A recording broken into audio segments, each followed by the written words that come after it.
Good morning from Australia. My name's Matt Nahat, and we are going to be playing some In the Name of Progress today. It's been a hot minute since we've recorded In the Name of Progress. We have had um, a short session, smaller group, just privately doing some investigations and stuff. I'm going to catch us up a little bit as to where we are up to, and then we're going to get right to what the players decide to do. We have with us Ashley, Lorenzo, and Lynx. Guys, say hello. Hello. Ew. Yes, and they are excited to be here. I am excited to be here, and it's great to be back. This will be our seventh session, eighth technically, but the seventh wasn't recorded, but seventh recorded session, and we've just sort of started to learn the Pathfinder Second Edition system here. We started off playing Genesis, so the players are still adjusting to that, and I'm doing my best to help them out and make it a nice, easy experience, or as easy as possible. And so that's where we're up to. We are currently in Throneport, and our characters have been investigating the death of one of Lynx's contact, Casimir. He is an investigator, or was an investigator, and or inquisitive, as they're known in Eberron. And he had set a meeting with us in the Feral Dog Inn, and we went there to meet him, and he stumbled in. He cried out poison, and he died right there on the spot. He had some cheese in his mouth that was obviously tainted in some way. We couldn't establish in what way. Um, but yeah, it was quite clear that he had been poisoned, and so after like trying to save him and doing a really good job trying to save him, but unfortunately failing due to his progressed state, we moved on to his home. We went through his pockets. We made sure the guards actually asked us to go to his home and to see if there might be some leads as to what had happened to him. They made sure to take care of the body while we did this. And so we found in his pocket a letter that talked about some of the investigations that Casimir had been doing for us as a group. It was addressed to us. So it talked a little bit about the soldier who butchered someone in cold blood at the start of the campaign. It talked about the family that had gone missing, the Thranish family that had gone missing, and Eduardo Montalban, who was hunting them for whatever reason. And it talked about the Stout Squire banner and gave us an identification for them. We went to his home, which was in the back room of a little music shop, and we went through his house or apartment. Really, it's more of an apartment.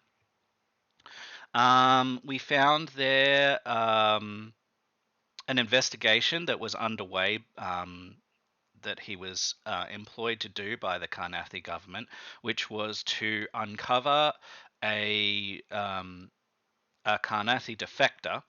Which they knew that someone had defected, they knew that someone was against them and was working against them, so they hired Casimir to try and figure out who it was and track them down.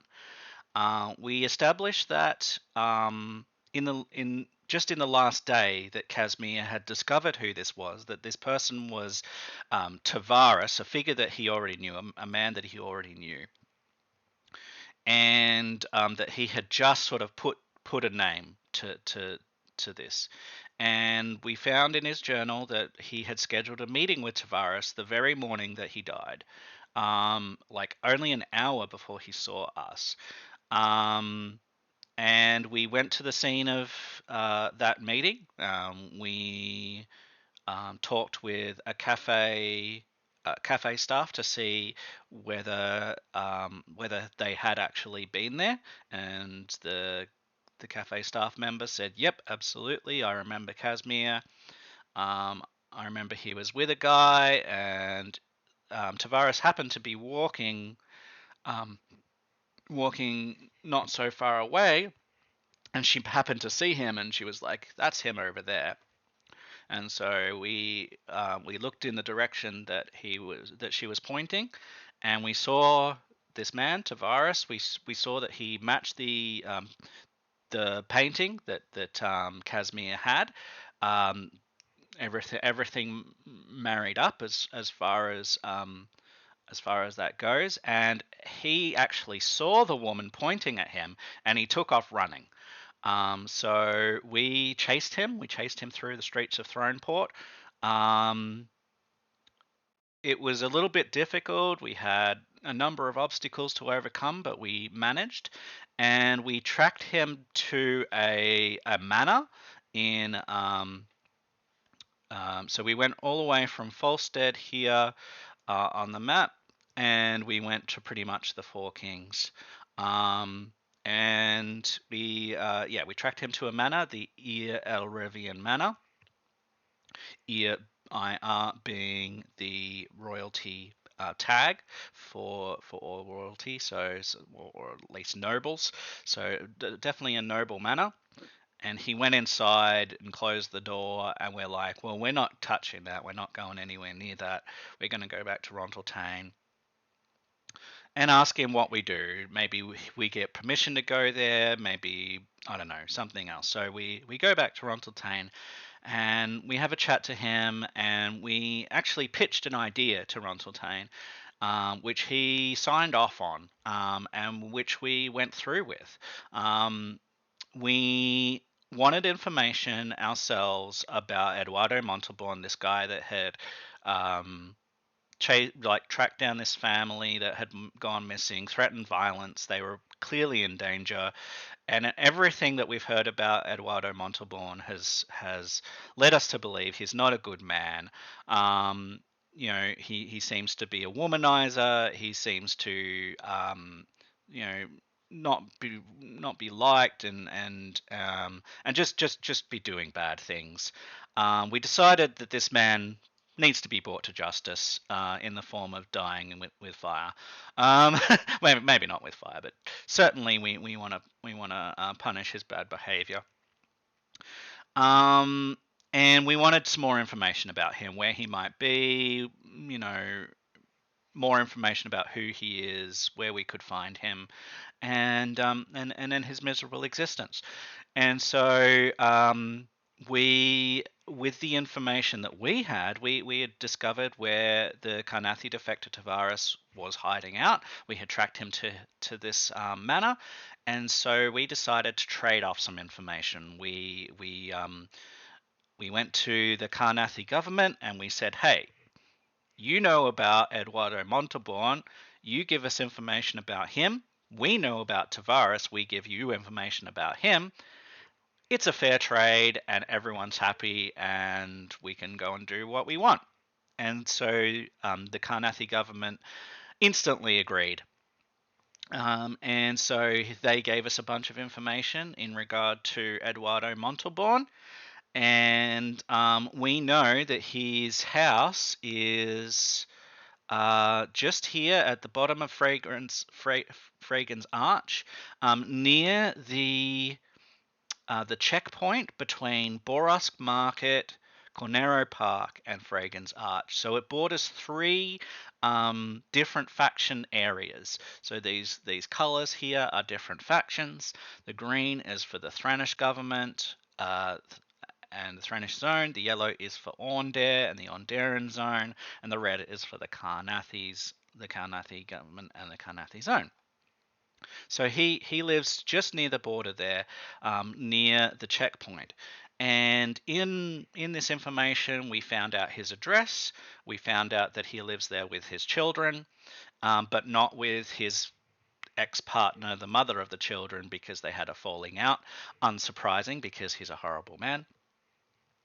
And we found out that overnight, um, the guard captain at this checkpoint here, the checkpoint of all of these three zones, had been brutally murdered. His throat had been ripped out, and they found teeth marks on his throat.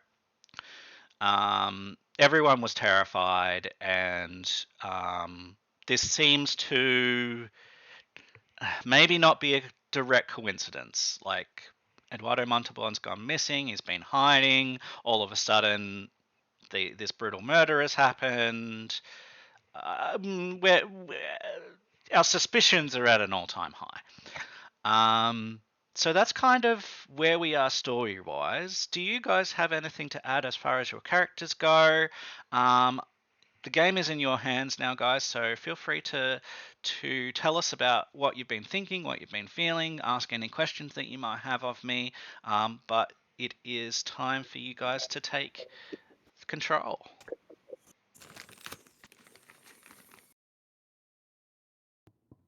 Lorenzo's like super sweaty right now, post meeting with the Thrannish government or the Carnathi government. He he does not like speaking to people and being in a leadership position at all. And so right now he's probably sulking and trying to think about his new apartment uh, that he got at last session, which is the investigator or inquisitor's old apartment before he died.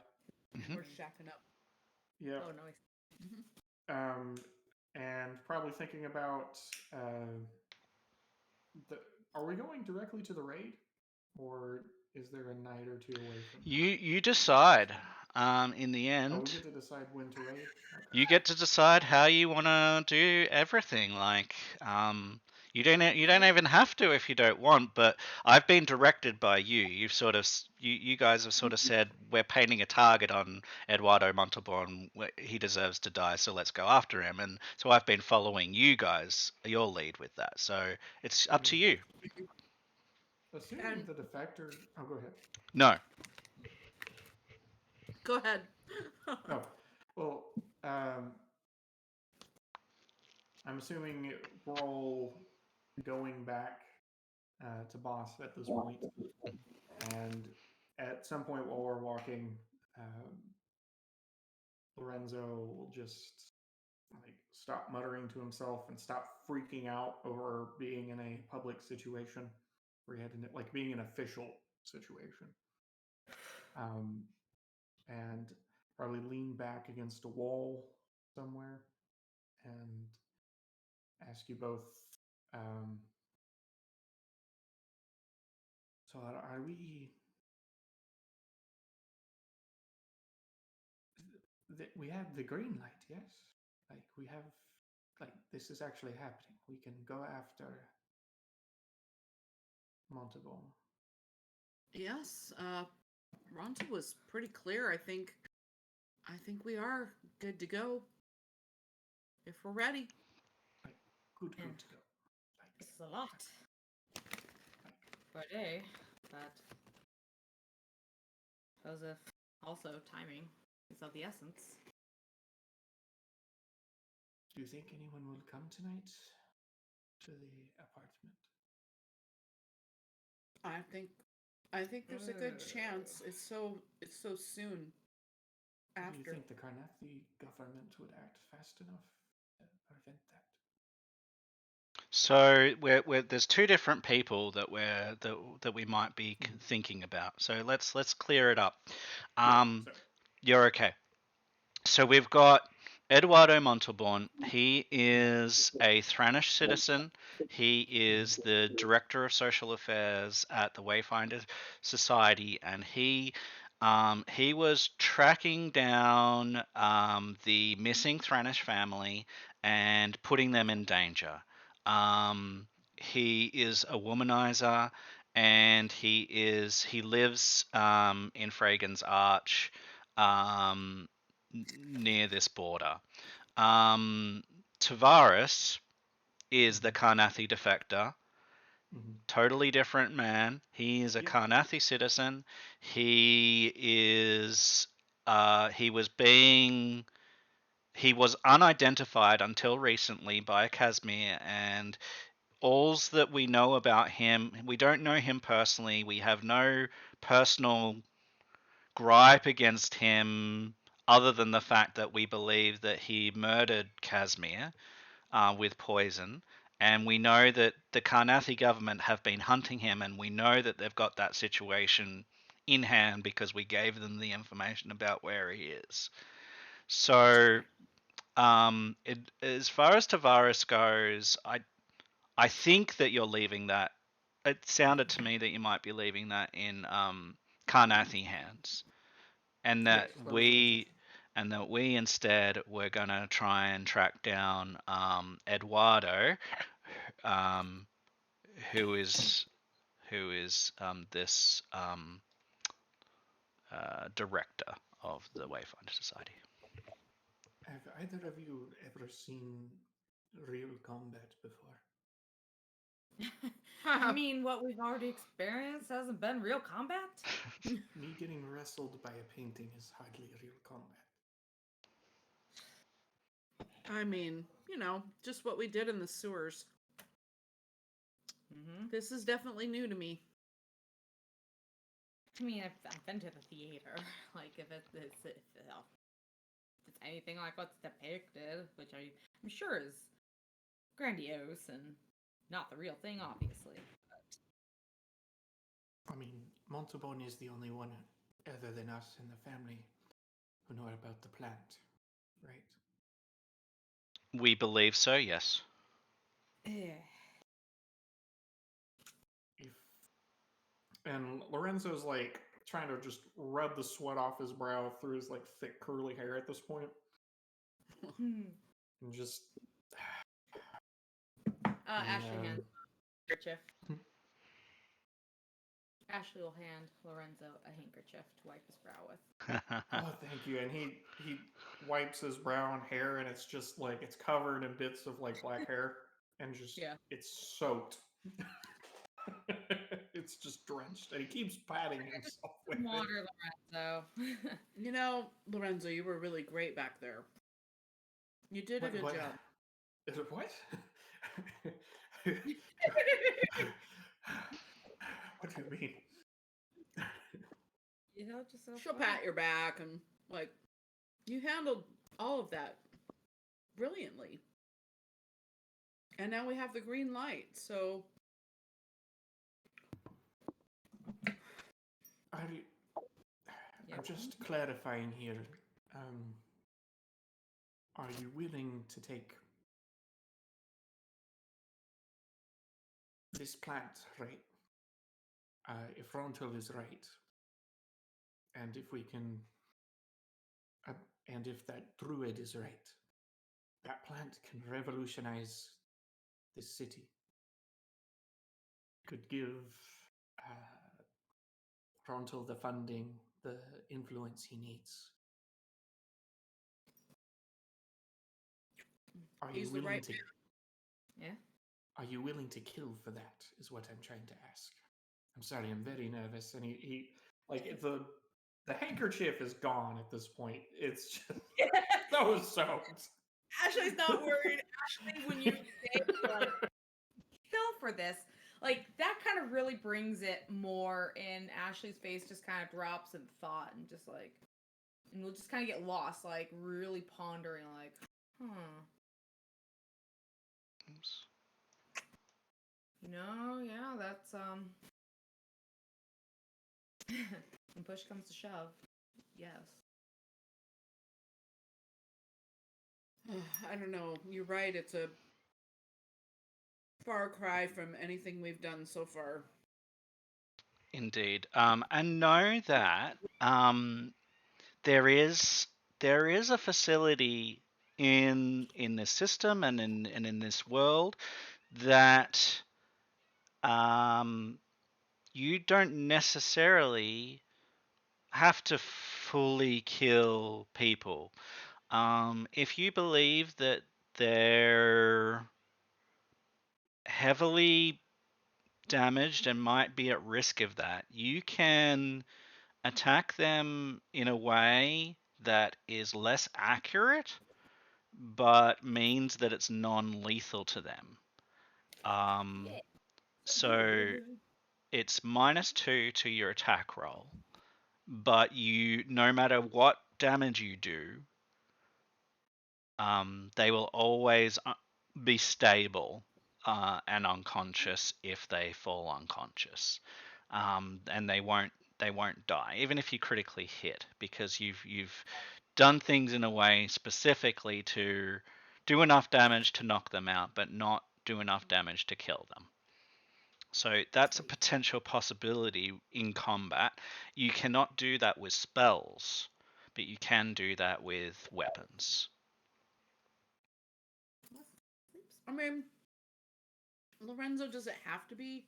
I mean, maybe we could just knock him out and haul him into the guard to lock up. And I should also clarify when I say, like, when push comes to shove, I mean, I will act if it's going to protect myself. If my life's in danger, like, there's no guarantee of how I strike. Well, but I like this plan better. Less blood.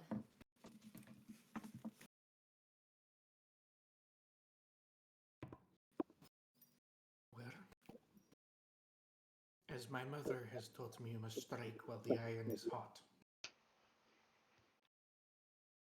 It would be far better to catch him by surprise tonight. And before I lose my nerve, too. Yeah. Do you have another handkerchief?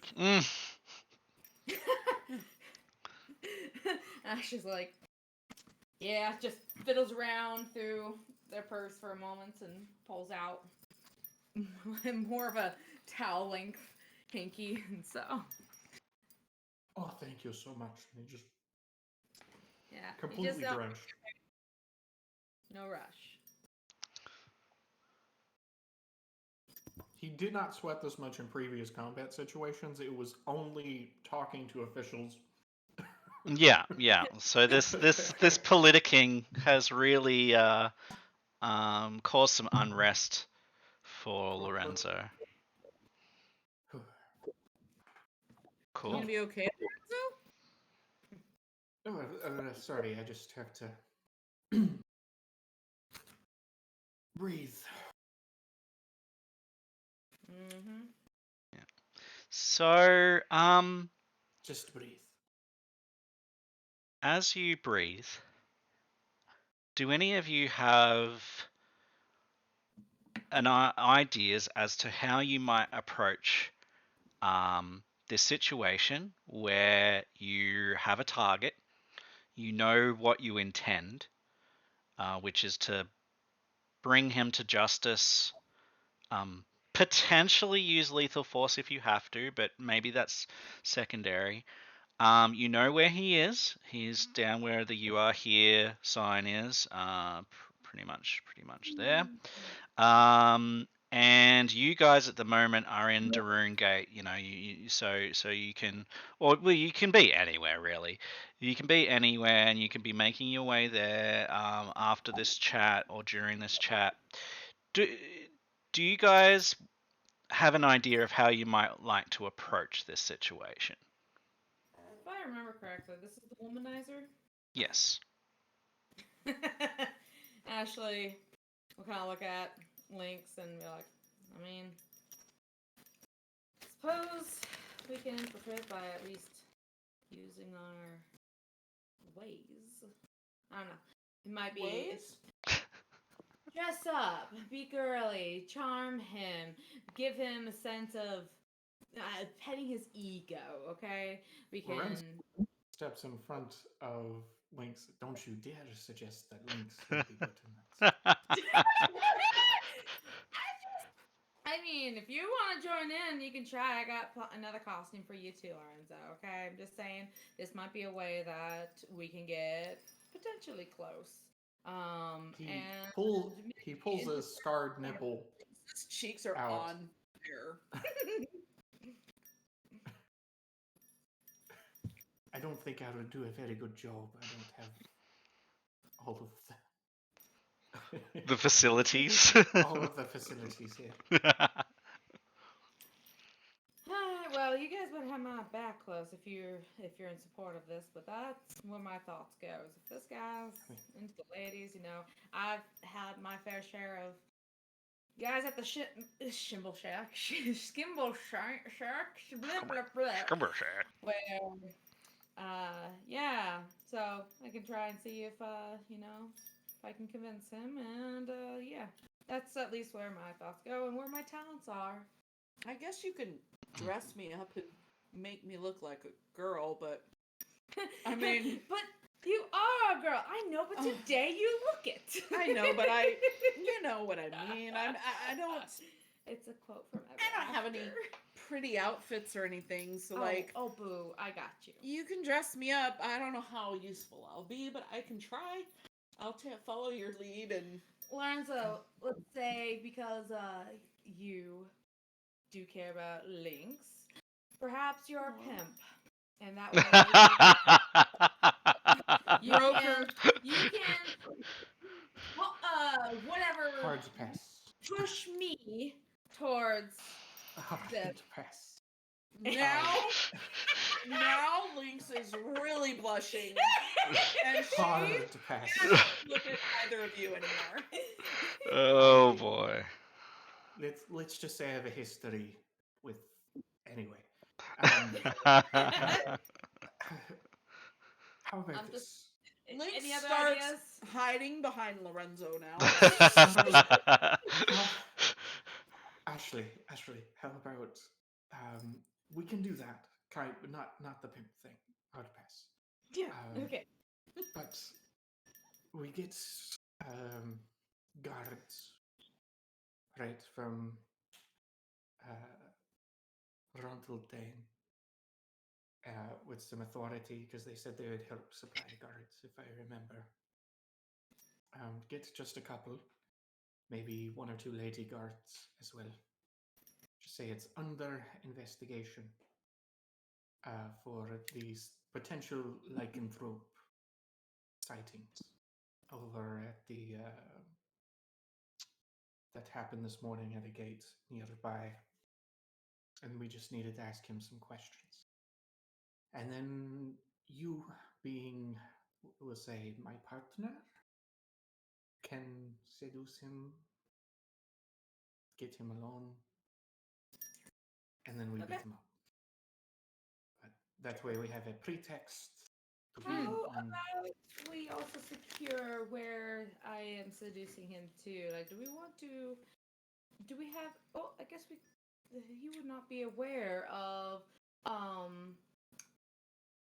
your connections place if we want to utilize that as a more secluded, private, no risk. Why don't we get something to slip in his drink? You get close to him, right? Everything Lorenzo said I am going makes to laugh. sense. Ashley says, if we try to roofie each other, just saying. But yeah, I'm down for that. Lorenzo is just in shock at this whole. It's very, very, very sudden turn of events that's happening. Yes. Can we at least get guards with us? They Yes, can be lady guards carry him back help once we in that, tag him. I guess. I don't know. I think it's a great idea. Yes, please. Just Okay. So just to make sure that I'm on the same page, we're gonna go get the guards. We're gonna go find Eduardo. There was a lycanthrope sighting by the gate, potentially. We're just asking him because his house lives near the gate. Yeah. So the sighting, just to revisit that real quick. It was overnight. It was very early hours of the morning, probably 2 or 3 in the morning, and any witnesses of it, the reports seem blown out of proportion. They seem a little exaggerated, but the reports say that people saw a flying skin snake.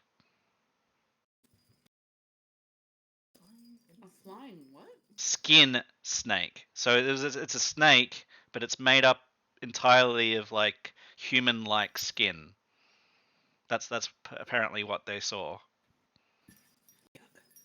Weird. Yep. Alright. Just since there was damage and sightings, we can just say that we are investigating this on behalf of Rontaltain or something. To that effect. Have guards, we have justification for having guards who can slip him away, slip something into his drink or whatever you want to do after confession. If he feels threatened and turns on us, then we have justification for All right. trial. That sounds good. So what time of day are we going to try and do this? Oh, come Sunset. on. Maybe Tail the hour. evening, exactly. Yeah.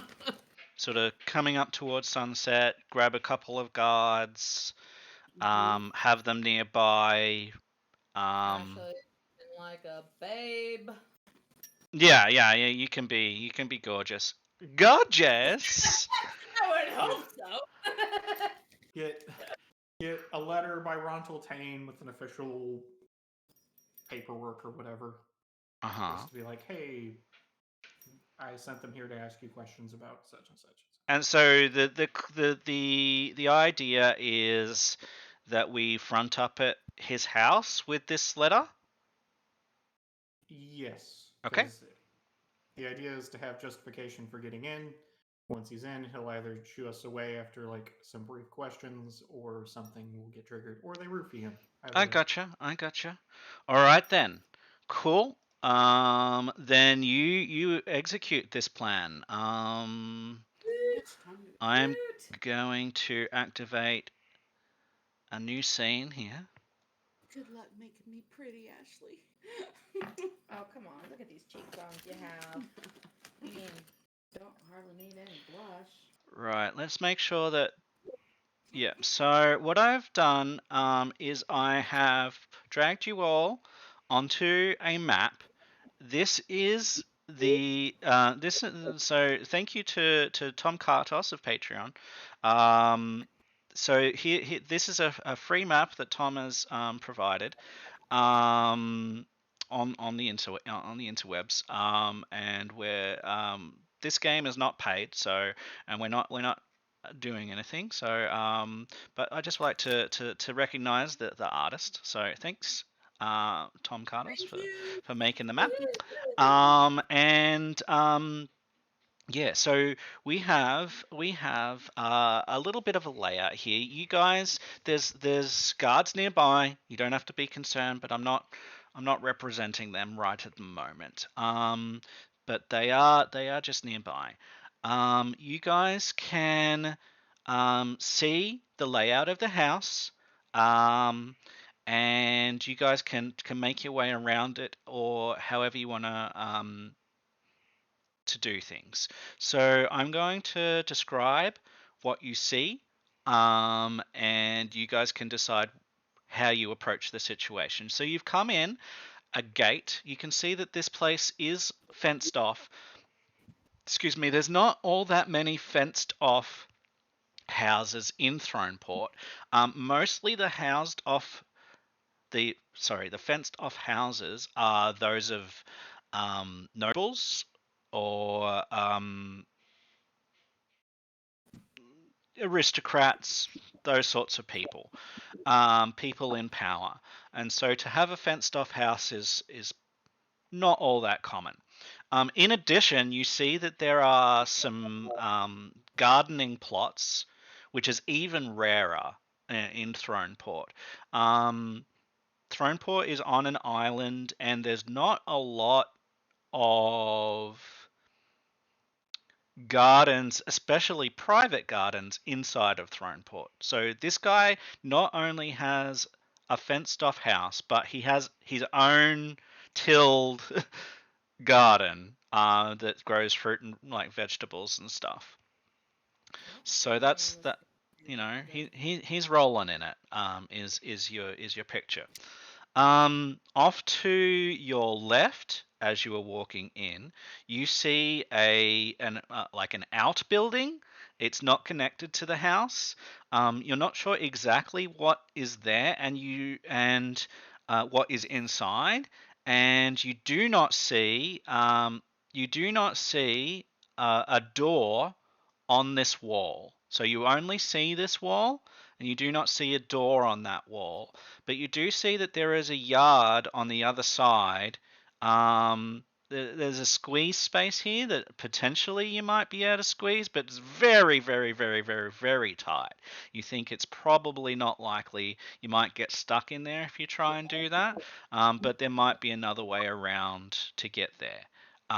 But you think the door is probably in that section of the yard on the other side.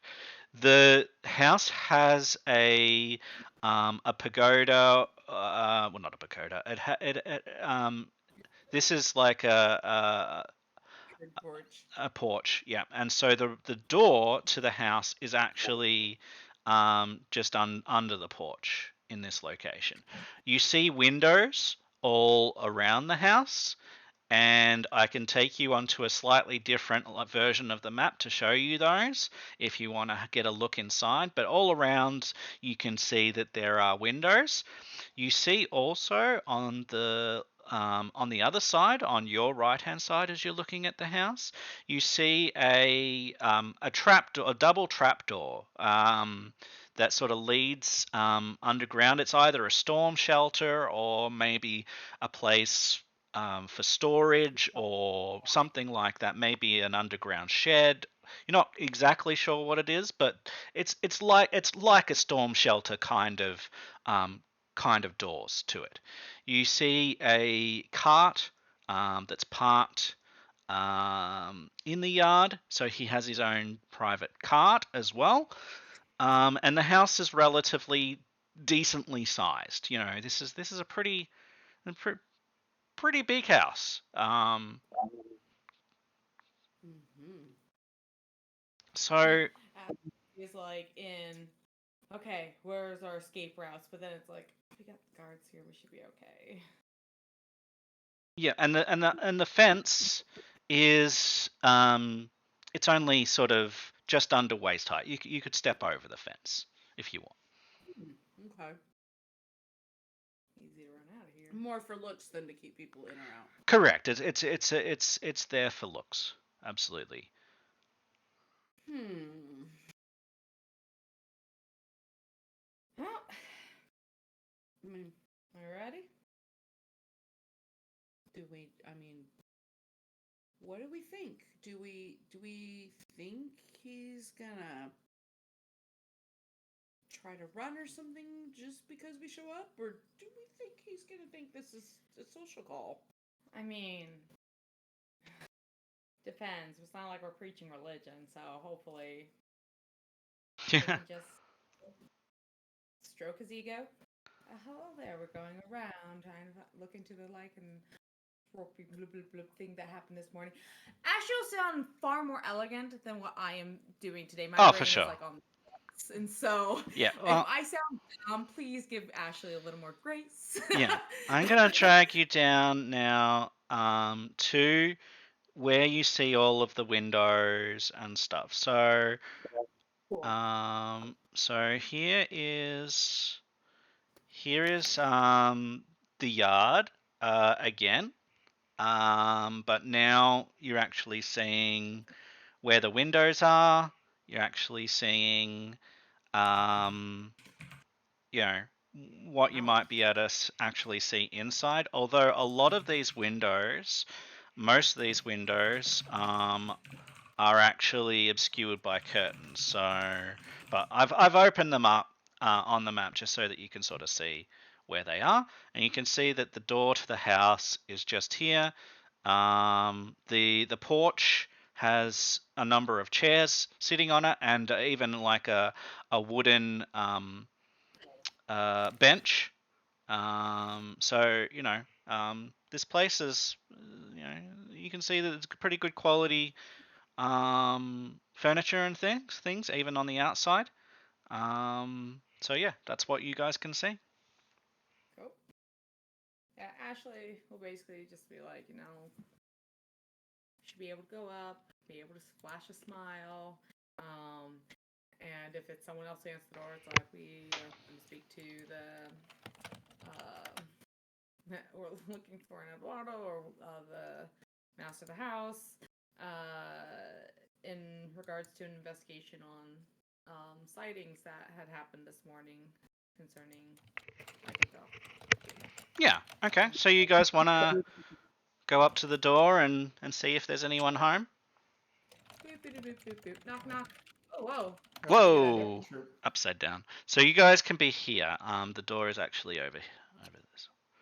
All right. So you guys knock. Not sure why you guys turned upside down. Hang on, I'm trying to resolve something here. So when I clicked the bed, when I clicked the bed, it didn't take me to full health. So I will make sure that you are full health. thanks. I don't know if I am now. I don't remember what my full health status even is. Yeah, no, that's right. I put you to full health. That's fine. All right. So yeah, you knock on the door. And you hear movement from inside. The sound is coming closer. The sound of someone moving. I'll get everybody, please, to make perception checks. I will signal the guards to go around, like to the other door, or toward where the back is. Okay. The guards will start to make their way around. Cool. So, yep, on your sheets, perception. It's not the initiative one, it's the perception one that you want to roll. And yeah, it's just on the left-hand side underneath your armor class and everything. We got some pretty dice. Wow, that one's hard to read. It is a bit hard, but the result is in the chat. So Ashley has a 10. A little bit. Lorenzo has a 15. And Lynx has a 19. Lynx wins. He's sweating a little bit. Lorenzo, so Ashley, you just hear the person moving toward the door. You hear footsteps. Lorenzo, you hear a little bit more than footsteps. You hear the sound of someone who might have a cough or have something like have a frog in the throat or something like that. There's that sound of the throat catching kind of thing. And Lynx, you hear gargling as if someone's someone's been drinking a quite much. Yeah, or hurt maybe. And then the door will you'll hear someone sort of collide with the door with a thump. Then you'll hear them like messing with the locks. And eventually, after several uncomfortable seconds of them, trying to get the locks and stuff, they open the door, and a serving man, like he seems to be in servant kind of clothes, better dressed than perhaps some servants. Is sort of more like butlerish almost kind of wear. This man has blood pouring out of his neck, out of his throat, and he's a very light shade of pale, and as he opens the door finally, you can see his eyes roll back into his head, and he falls instead of he falls to the ground with his throat gaping open. Yeah, I as soon agree. as Ashley sees that, Ashley goes, "Oh my god!" and like steps back, like doesn't even try. It's more. Ashley's more worried about blood getting on their dress, and so, oh my god. Lynx does the opposite and tries to actually catch him as he's falling. All right, yeah, and Awesome. Lorenzo's there. How does Lorenzo act as you see Lynx coming in to try and catch this man? Grabs the halberd, rushes straight into the house. All right, then you can move one movement into the house. It'll be this way. Oh, sorry. What happened? Sir, are you okay? So yeah, you will move up Lynx to this man and you will catch him. And yeah, there's blood just like pouring out of his throat. Oh my She's gonna grab a rag or something out of her bag and hold it to the wound. Oh my god. And Looking. just try to talk to him a little bit. Sure, move the rag for a moment. Ashley will say in the attempt to like kind of look at the wound, like you said, gaping. It's gaping. Yeah, he's had his throat ripped out. Not much to hold together then. Not really. Yeah. So Lynx, you can see that unless like there's some surgical equipment like that you can actually like, but it's even with that like there's not much to actually knit back together. You think this guy's pretty much dead, pretty much gone. She's gonna whistle the signal to the guards. Yeah. And Ashley is still just like fuck. But is now kind of putting together like, oh, Lorenzo probably has the right idea, and fuck. Stay on guard. Is Stay on guard. Stay on guard, Lorenzo says to Ashley. yes, but not in this fucking dress. I was not ready for that kind of opportunity. So like Ashley's like, yes, I'm trying. As she's like taking off the dress real quick, like whatever. I'll be in my corset and and then we'll like stumble in after Lorenzo, hopefully somewhat soon. All right. Sorry. Realizing this guy is probably a lost cause. Yeah. And I'm just trying to remember, like, where do we find anyway, whatever weapon Lynx has, she's gonna go ahead and drop the guy and grab her weapon. And as the guards approach, she's gonna say, we might have that lycanthrope inside. Yeah. So on on your sheets, so next to so there's a whole lot of circular buttons up the top. The first one is the character one with a little picture. The next one is the right pointing arrow sort of single action one. So that's actions. If you go into there, you'll see what weapons you have. For you, it's short sword, unarmed attack, dagger, and short bow. And actually, you have your short sword drawn at the moment. So it is currently in your hand. For Lorenzo, you've got your halberd. It is currently held and currently drawn and ready. So that is fine. And for Ashley, you've got an unarmed strike at the moment. So if you want one of your weapons, you'll need to press the draw one-handed button next to the weapon that you want to draw. That's it. You got it. Figure dagger would make the most sense unless someone was carrying Ashley's rapier. It's like dagger would be easy to conceal. So you guys are ready for an encounter in case one happens. You have your weapons equipped. You're not sure exactly what's happening. You come into the house. Lorenzo, you are at the front. So how do you want to? Where are you going? What are you doing? What you see before you? Okay. So you see a set of stairs. First of all, to the upper floor. That's just over here. That goes up to the second floor.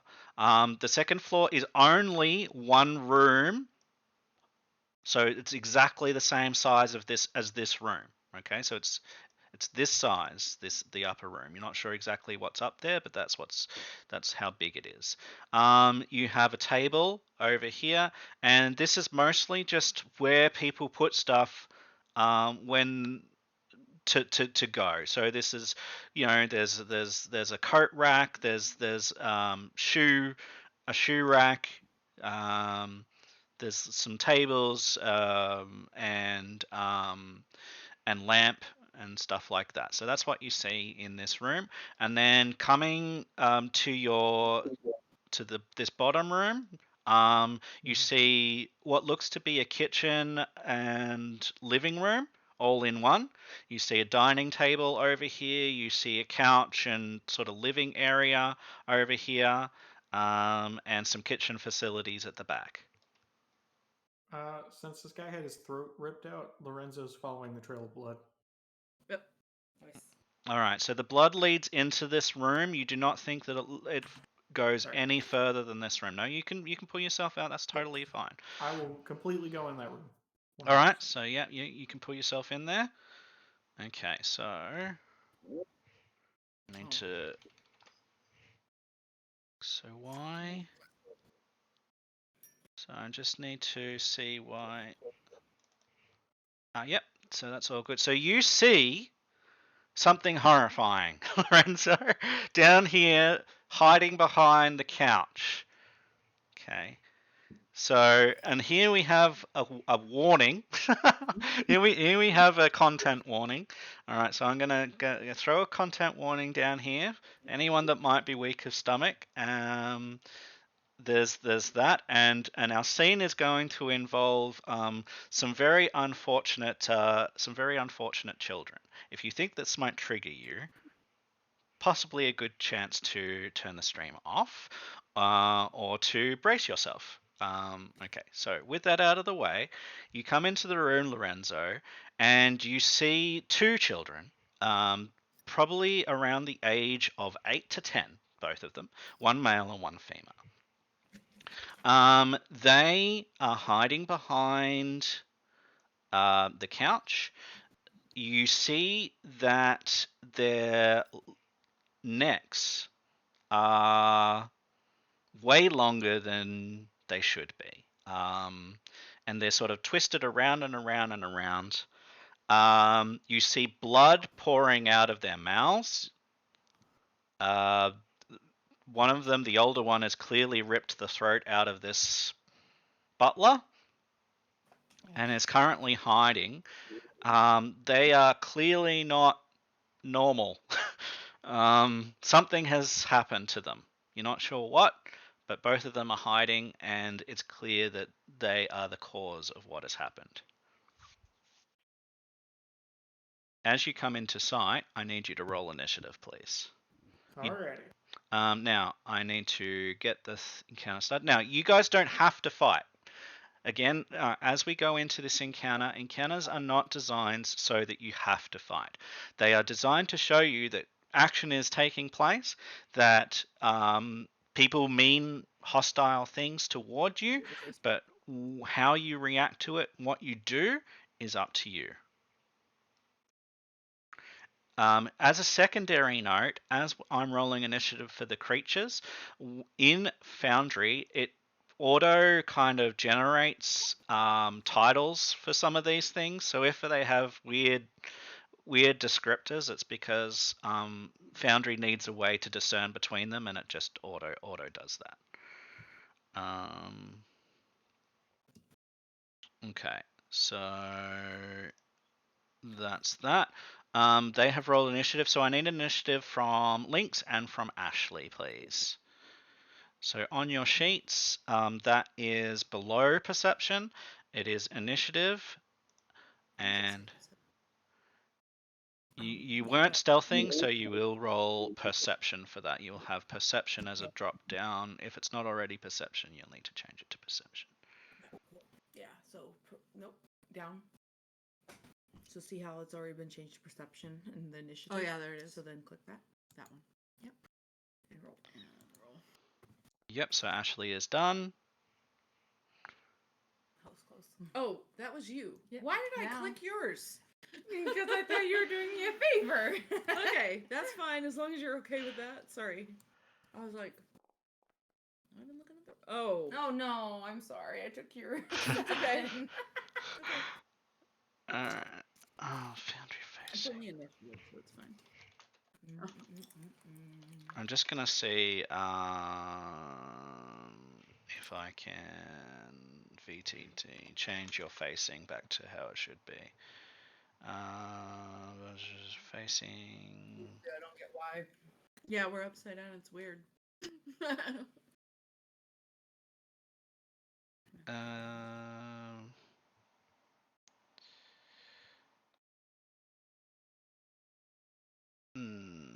How do you change? Hold shift. Okay, so and we go. There we go. Alright, so you are back the normal way. Alright, so that's that. Yay. Lorenzo, you are the first to enter. You are the first to see what you are seeing, and you are the first to act in the situation. What do you want to do? So their faces still look like normal children, right? Correct. Their necks are really long. Their necks are really long. You heard the description, skin snakes, and that's what their necks look like. They're by the looks of it, their necks can extend out to about 20 feet.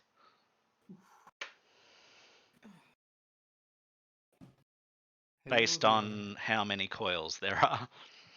He'll take a low stance. He's got his halberd out. Sure. Walk slowly toward them and just basically like, did someone do this to you? Are you okay, children? Normal? So you're moving and you're just speaking at the moment, right? Yes. Just moving as closer to them. All right. Lorenzo at this point is willing to put himself in harm's way and is just trying, seeing if they'll attack him first, basically. All right. Do you want to make any checks? At the moment, you've only done one action, which would be move, and then you can move yourself anywhere in the room that you can get to with your normal movement. For just one move? Dang. Can I get here? Yeah, that's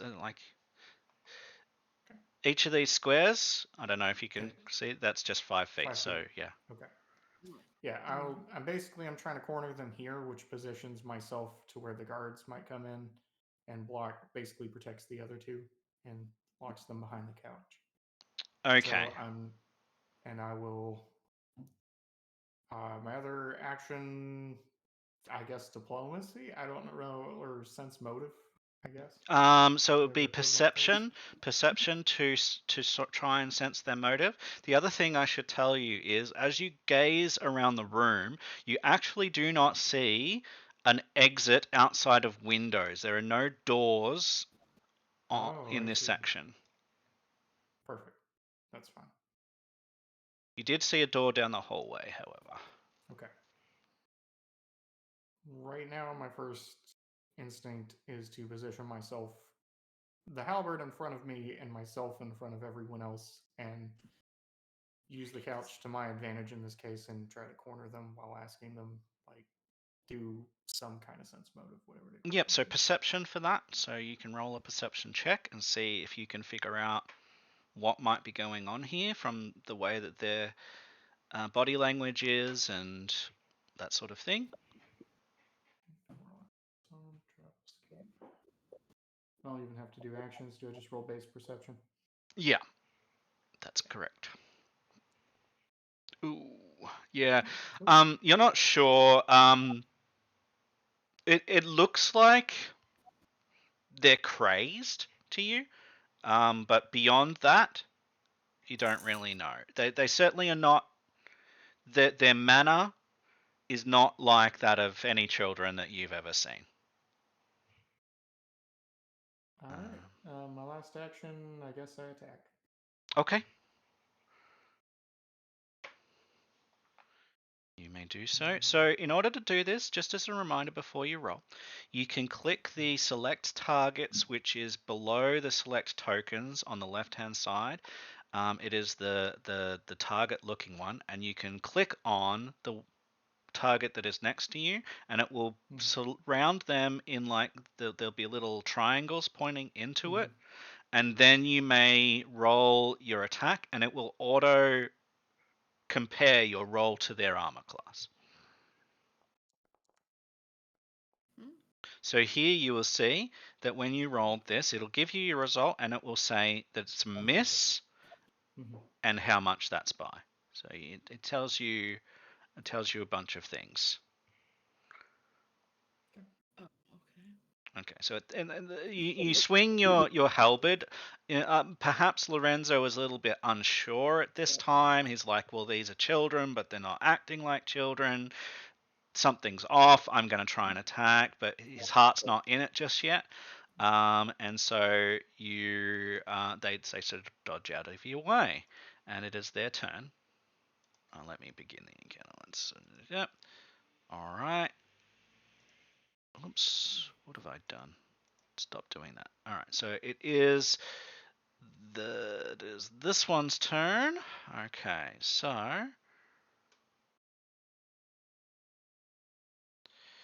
it is going to. Why is that not showing anything? Drink oil. Can you see that? Oh, because that's happened. Yeah. Why is that there? Sorry, I'm just trying to figure out what is going on. Why is that not showing anything? Hang on. What was your comment, sorry? Can't see Shepe's token anymore. He might not be in your line of vision. I'm not in line of sight. There's a wall between you and me. Okay. So once you move a little bit forward, when it's your turn, you'll be able to see me. Okay. So, there it is. So, as a single action, this one here will extend its neck toward you.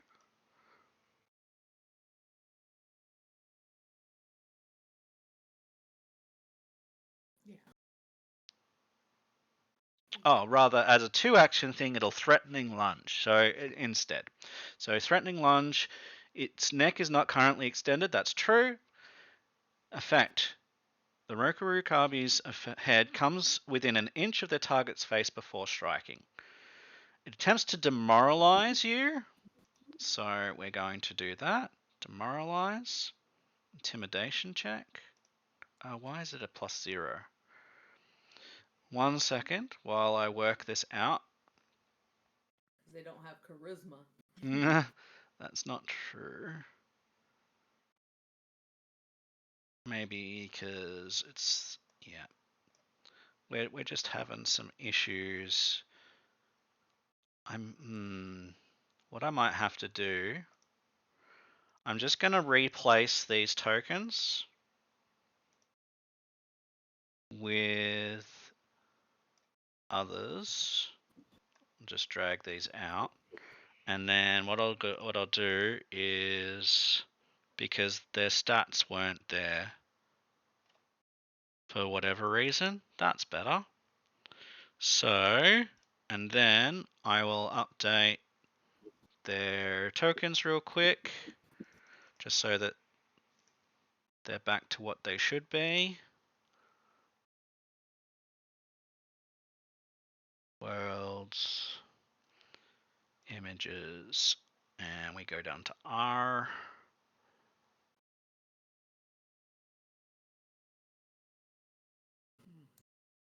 Select. So that's one. Sorry about that. Sometimes things don't quite take, but it'll be there now. So we're on our way. Good old technical issues coming to the rescue. All right, there we go. Update token. Much better. So it's this one. It is extending It's threatening lunge. It's demoralize. Intimidation check. That's better. It's a 14. Okay, so intimidation check is against your will. Will DC. So your will DC is whatever your will plus is, the plus to your will, and you add 10. This is not going to get past your will. At the moment, Chepe. Woo! So for you right now, let's quickly have a look at that. Lorenzo, I just want to see. Your will is 16, your will DC, so it only just missed you. So very good. You are not demoralized, but it does try to make a Jaws attack with this as well. So it is going to target you. Target. And it is going to roll a Jaws attack. Also misses. And it will try a second Jaws attack. Ooh, uh-oh. Not quite enough to hit you. As you are set and ready for it. I have to, sorry, we have to put them back into initiative because it's taken them out. So I'm going to re-roll them in there, but I'll just drag them to where they should have been. Apologies, initiative. And this one goes there. Ashley, you hear Lorenzo be like, "Did someone do this to you?" He's unsure. You hear him like, "Okay," and then you hear his weapon sort of whisk through the air, but it doesn't collide with anything at this stage. You don't see what he's fighting just yet, so it is your turn, and you are free to go. No, somehow I managed to move just me a second ago. Erg. Huh. I can move you inside if you like. I'm just trying to figure out how to not move me with Link as she kind of stumbles in, getting that dress off, and rounds the corner and is just like, oh. Woo. Are those the snake things? Well, Ashley will kind of like say, like, what the? Yeah, bodies of children, heads of children, but necks are definitely not of children. Yeah. Darn it. So Ashley will move in just a little bit further and essentially ready in action to strike if, because just I'm uncomfortable and but I am ready to stab a creature if I need to. All right, what is your trigger for doing that? If they strike at Ashley or Lorenzo, or Okay. if Lynx gets in range and they try to strike at her. Sure. Then it will be this one's turn. And it is going to do a similar thing to what just happened. It is going to threatening lunge. It is going to threatening lunge at Ashley. Your attack will trigger as its head comes towards you and the neck extends. So you can target this one, even though you're at a distance, because its neck is extending into just beside you. But you can target that one and roll your attack. Alright, so making sure I do this correctly, I'm going to click on strike under dagger. Yes, that sounds right to me. And let's see, modify occupier, public role. Ability. So you shouldn't have to Strength. change anything. You should just click the. Okay. I just want to make sure that I'm targeting the correct one if I needed to click on anything, but Oh, well, I'll let's click one. find out. It's a 13. Rude. Okay, so we didn't do the target correctly, but that's okay. Don't worry. In this case, you haven't hit. I Oh, see. there I it see. is. Okay. And it will target you. So first, it does its demoralize against you. Okay. They're rolling very badly. And it will try to melee jaws attack you. Ooh. 17. Miss. Oh. And a second attack. Nope. Okay. So these children, or whatever they are that are in the bodies of children, whatever this is, they're just not succeeding. They're having trouble. Thankfully, they look scared. But they're lashing out. Both of them have done their attacks. Lynx, it is your turn. Okay. Uh, Lynx is gonna grab this, whatever this table thing is here. It looks small. Yep. And she's gonna shove it in front of, she's gonna like maneuver it so it's in front of her and she's behind it. Okay. Sort of put it on its side, or Yeah. Um, where she can see, she's gonna move out to here. yeah. With it between her and whatever's going on in the room, having Sure. heard all this commotion. Sure. And then she's gonna actually she's gonna change her weapon. She's gonna switch to her where was that again? That was All right. So there's two ways to do this. You could spend an action to sheath your current weapon and then spend an action to draw your next weapon. Or you could drop your current weapon, not spending an action, and draw the other weapon as an action. Yep. She's gonna drop the weapon right next to her. Then there should be, yep, so there is a thing to drop. Oh, I forgot to drop. Drop. There you go. Wonderful. So she's gonna ready that in case anything comes at her, or if she sees that one of her companions is in trouble, she'll fire an arrow at that point. But for now, she's just readying her attack. All right. I just have to put in some arrows for you because I must have forgotten arrows. Okay. Oopsie.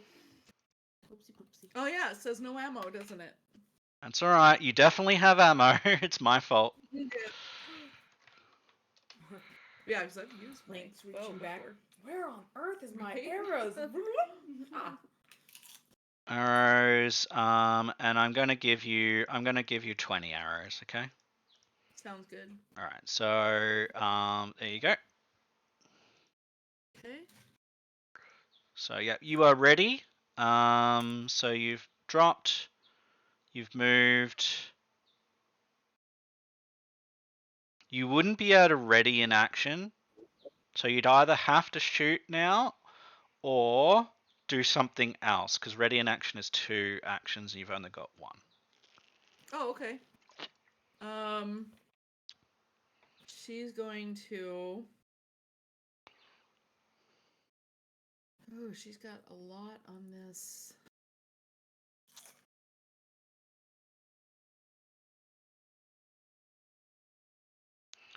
See if there's any music tracks that we can have. What is seek? Seek is like perception to look around you and see what you can see if there's anything like that's not been described that could be, and you do it within an area, so you might be like, oh, what is there anything hidden kind of in this room kind of thing. Right. Okay, so the sheet, let's see. Let me look at the Mm, yeah, so she's just gonna take cover under that. yep, you can take cover for sure. Right. Yeah, so that's what she's gonna do. So that's what the table's for. Alright, I'm just seeing if there's anything that really works for music. I like to have a little bit of music. Doesn't look like I've got anything that's going to work for it though. Let's see what this one is. I think. And we'll... Alright. I can't really hear that. Don't know why. Me either. O'Reilly. Alright, well, it is what it is. Cool. So, yep, you are hiding behind the desk, and we go through to Lorenzo. I will attack. Okay, so at this stage, you can reach either of them because you have a halberd and it has reach. You can see that Gotcha. the couch isn't really impeding them because their necks are so long that they can just sort of reach out over the couches. I'll attack the far one then. All right.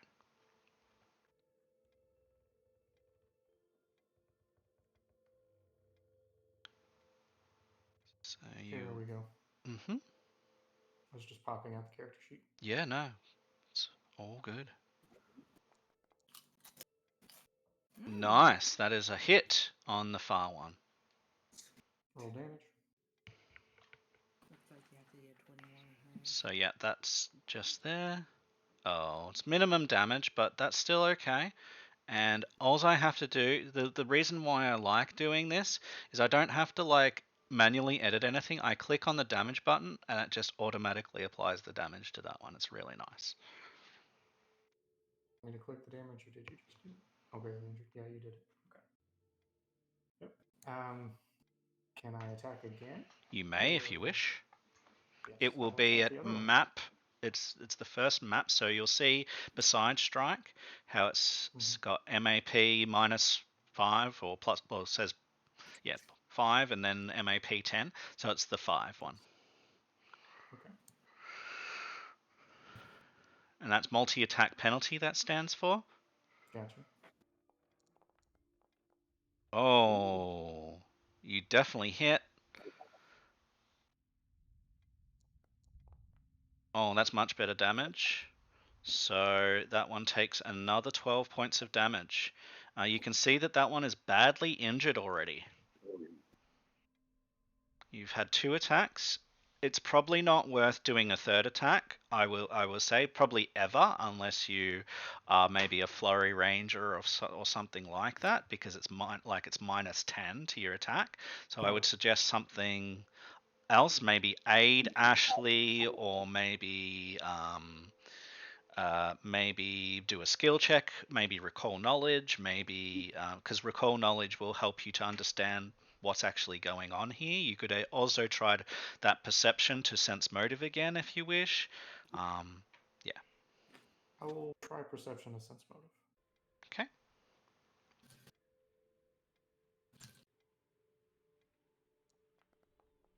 Oh, nice. Okay, with a 22, that is definitely a success. You don't know what has happened to these things because this doesn't tell you that. However, with your sense motive check, you can tell that they are very, very heightened, that they are scared, but that isn't the primary emotion. There's fear, right? It's not the primary emotion. The primary emotion is Hunger. yes, hunger. It's not emotion, but it's hunger. And you will see that that seems to be not the children's hunger. Maybe what is affecting them. So yeah, they're still in there, is what this is telling you. Somewhere still in there is the child. The child is scared, but is not in control. And what is in control is hunger.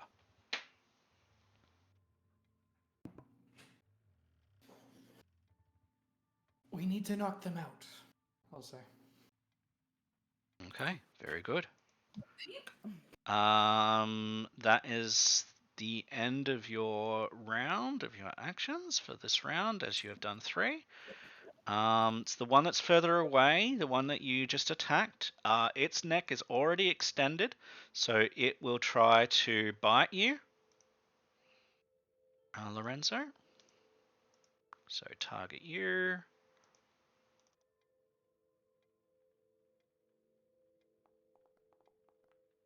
They continue to roll terribly. We make a second attack. Still rolling terribly. I think that's good for you guys. And it will try to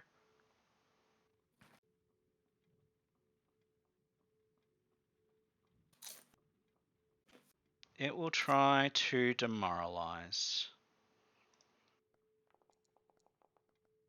And also fails. So these are doing great.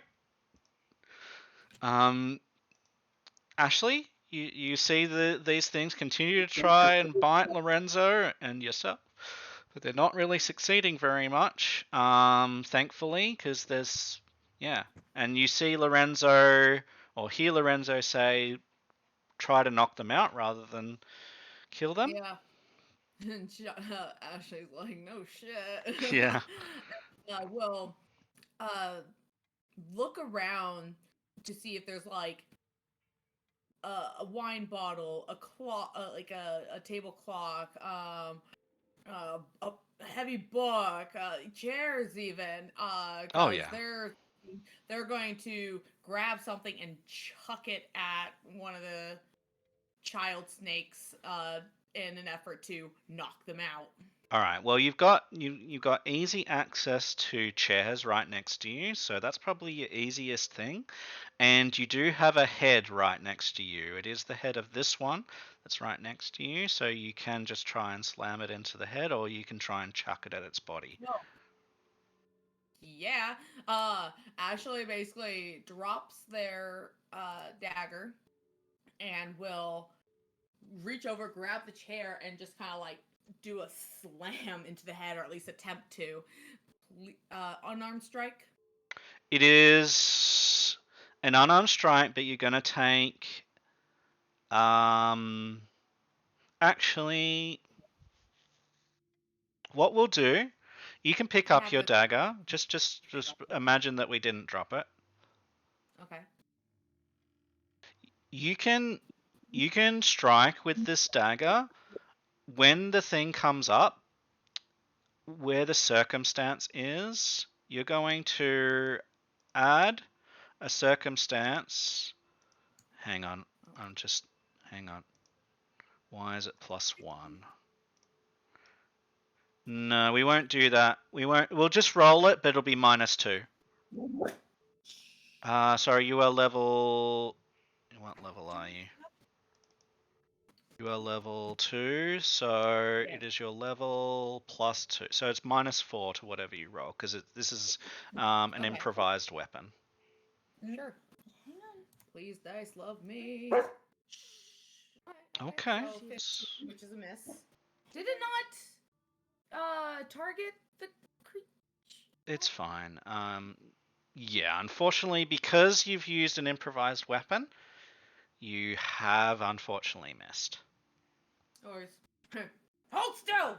Ashley will snap at the child thing. All right, so that will be two Ashley will actions. One to pick chair. up the chair, and one to attack with it. You've got one more action. I can see Ashley Stop licking me. taking a step back. Oh yeah. Well, when you step back, that one is going to make an attack of opportunity. Whoops. Ashley will learn their lesson. I never understand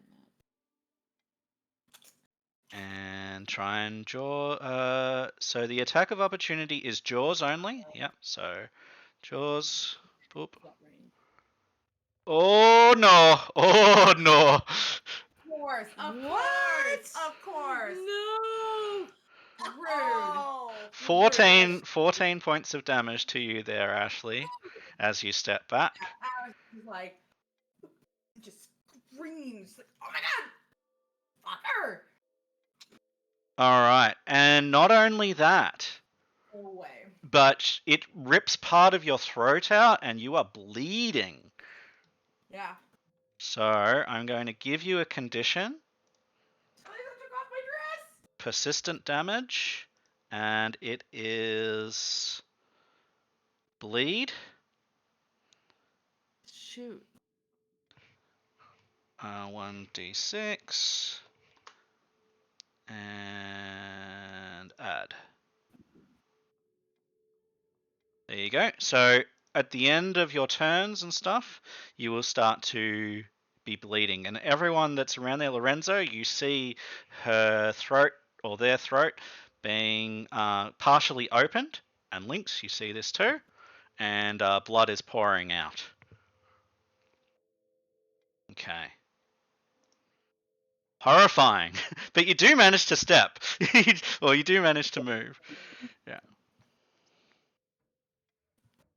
Alright. And then... Yep, so there's the bleeding damage. Oof.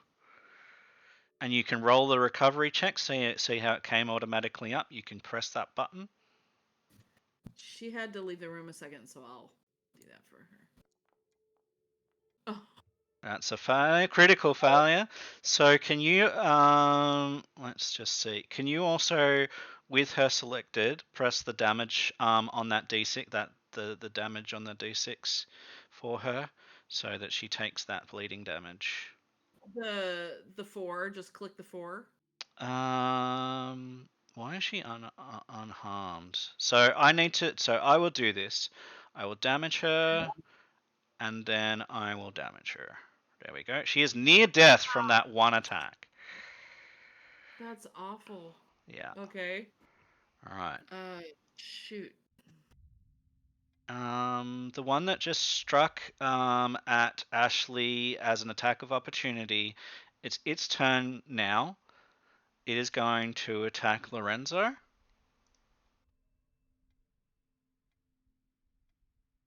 So we've got that one. It's going to strike.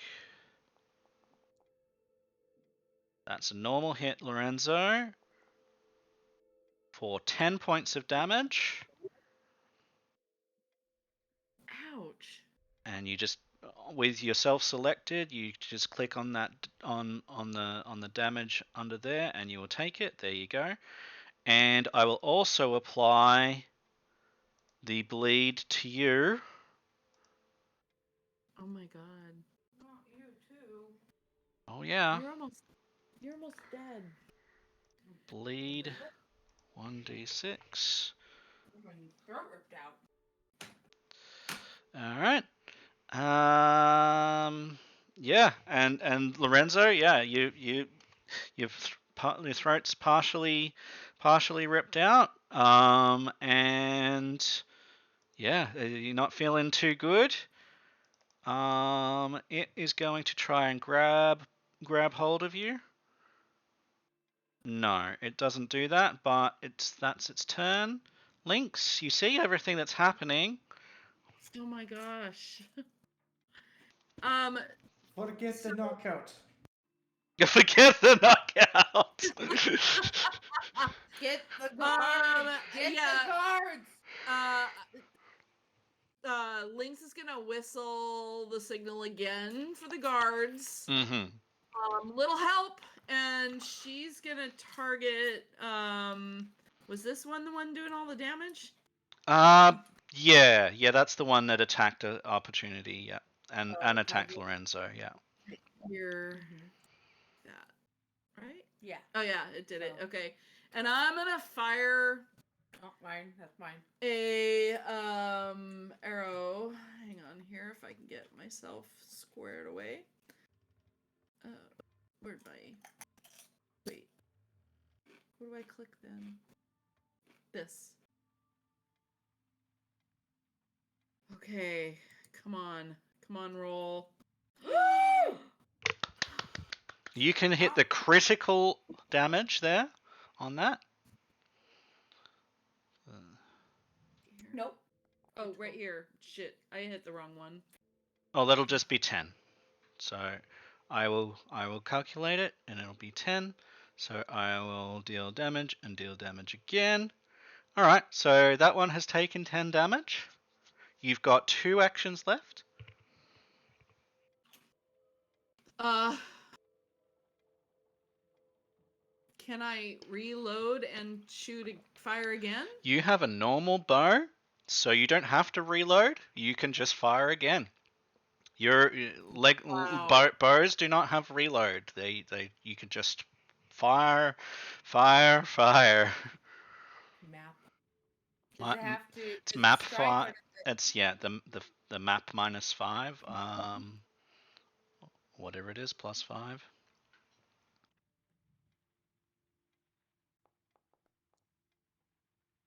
Unfortunately, due to the multi-attack penalty, you do not succeed on that second attack. Okay. You've got 1 action left. Suggest strongly not to attack again, but perhaps Right. you could try a medicine check to stop Ashley's bleeding, since Ashley is right next to you. Where the heck is? It's the hand. There it is. Okay. If you've got healer's tools, that is. I don't know if Lynx even has them. I don't think Lynx does. Oh Okay. wait, I have medicine +1 medicine. Yeah, but you don't have healer's tools, so you cannot do that. What you could do is you could feed her a healing potion. You've got one in your That inventory. I can do. Yeah. Okay, so nope, that's crafting inventory.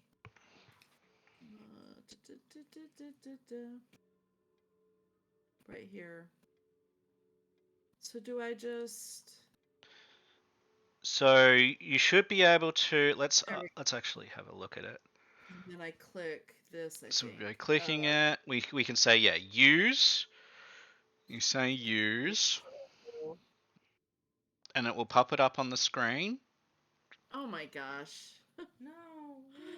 So Ashley, you may click on the heal one of that with your token selected. So you need to select Ashley's token and then click on the heal, and it will heal Ashley for 1.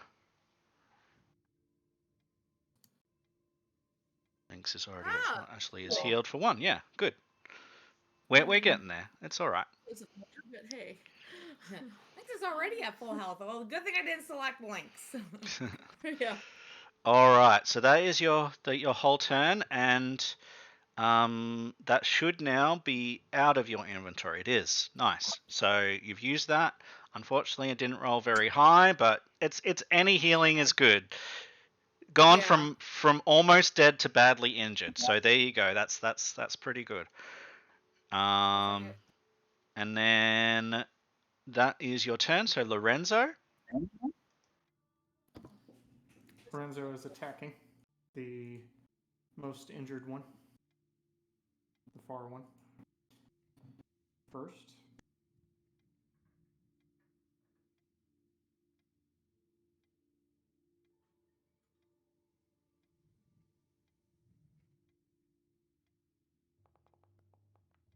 Oh, nice.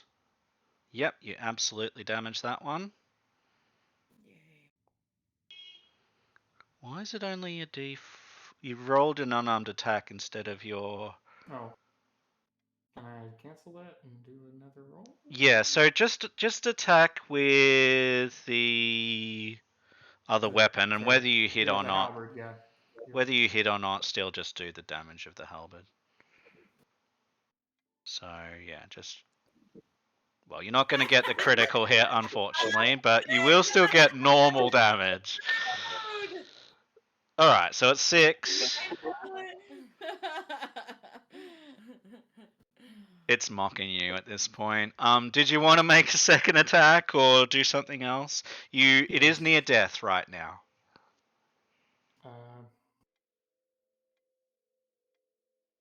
The other one's injured. I guess I will attack the near death one Okay. with the halberd this time. Yeah, it's all good.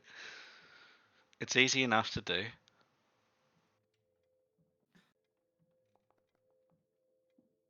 Ooh, yeah, not Oh. quite. No. Yeah. My last action, can I defend?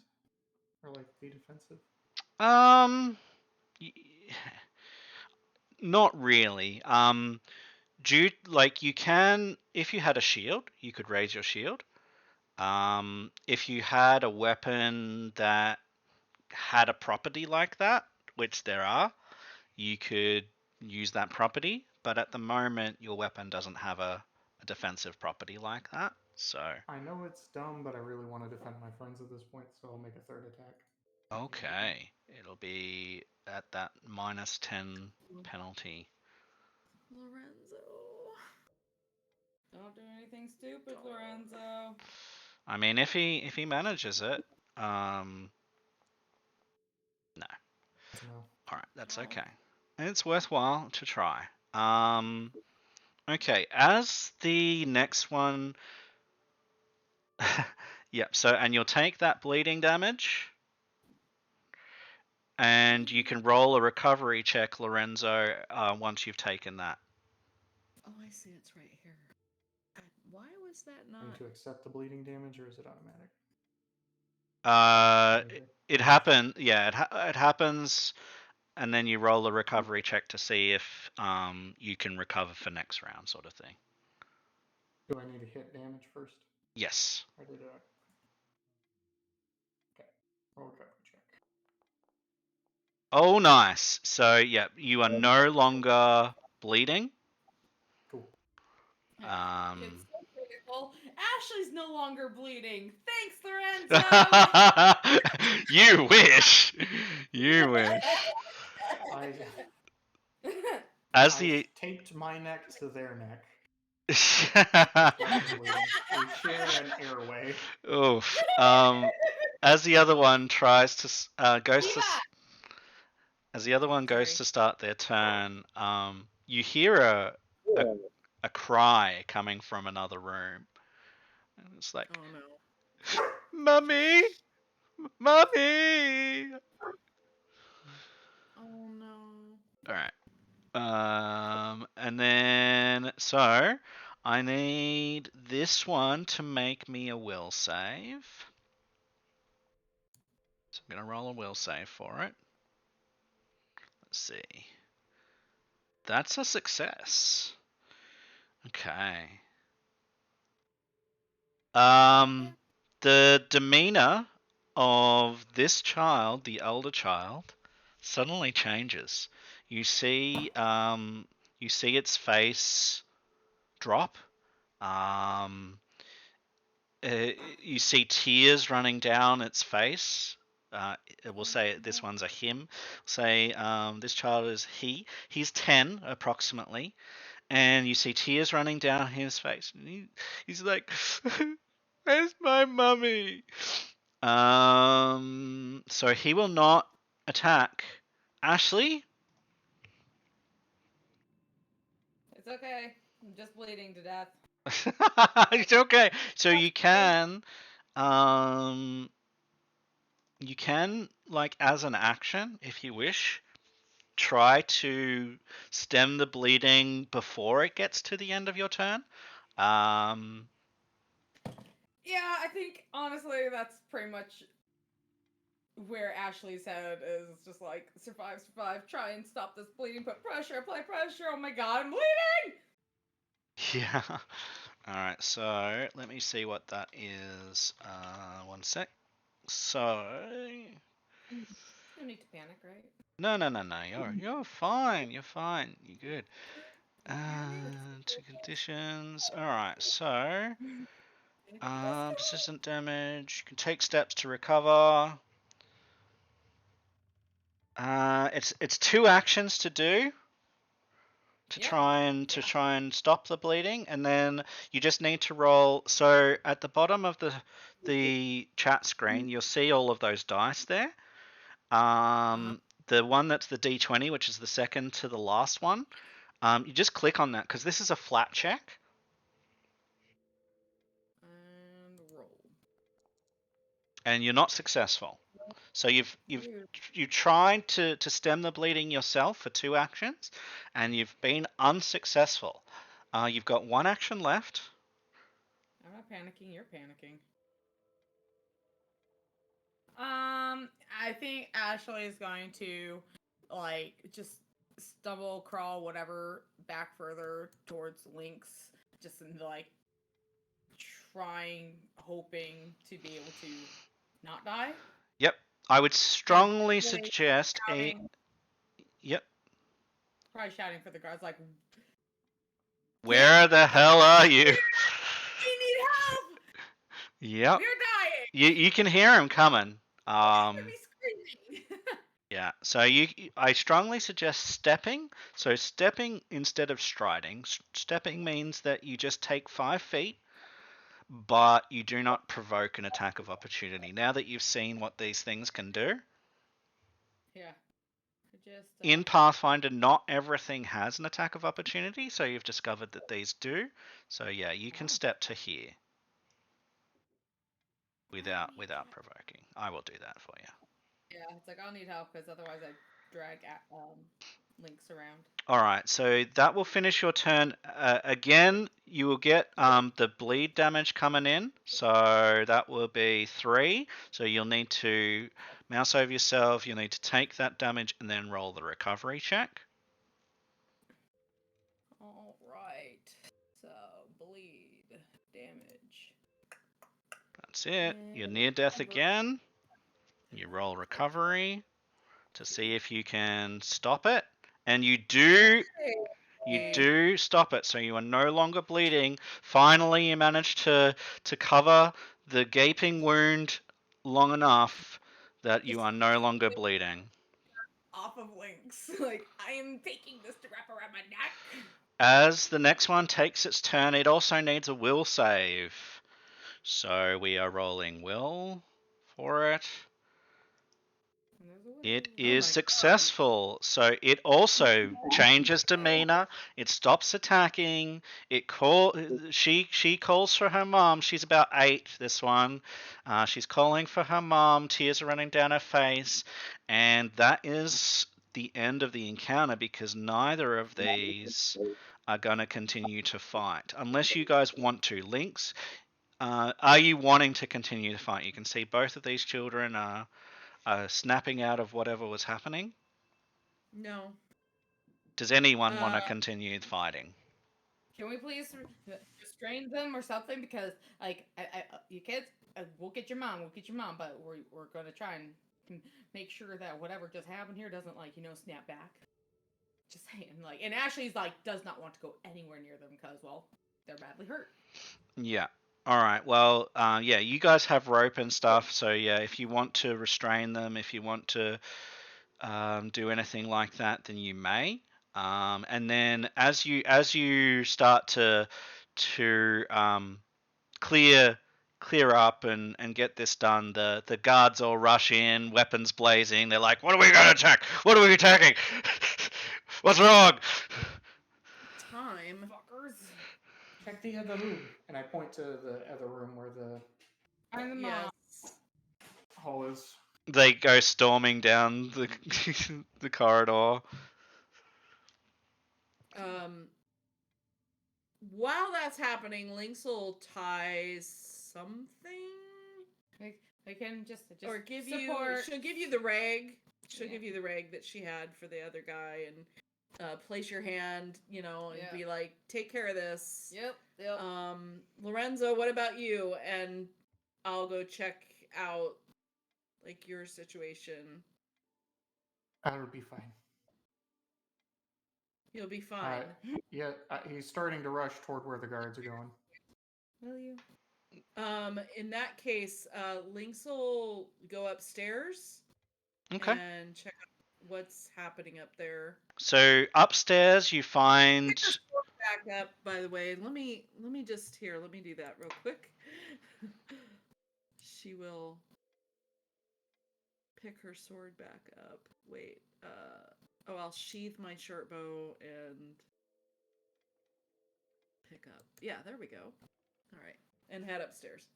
Yeah, upstairs you will find a bath and everything for a bath, basically. Okay. So, she'll head back downstairs if there's no one up there. Then. Yeah. So I also have some items for you guys. So we have 2 items that you find in searching the house. Well, at least the upstairs floor. With the guards, you managed to secure yet another child. It is the youngest. Can I move my guy over to where the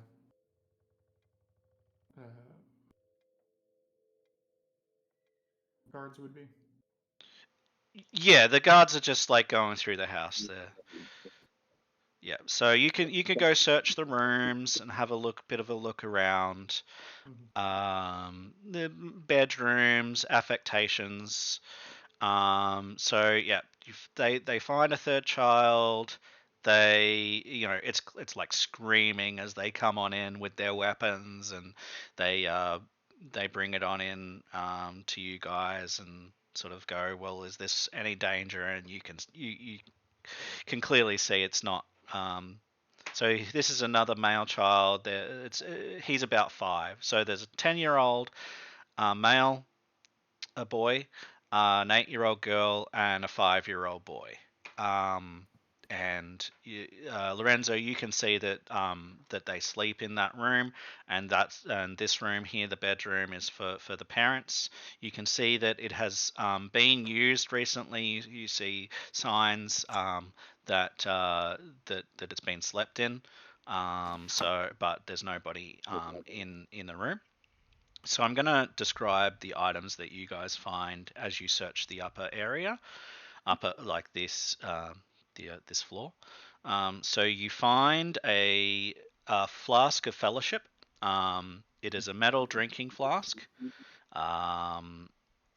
It has an activation,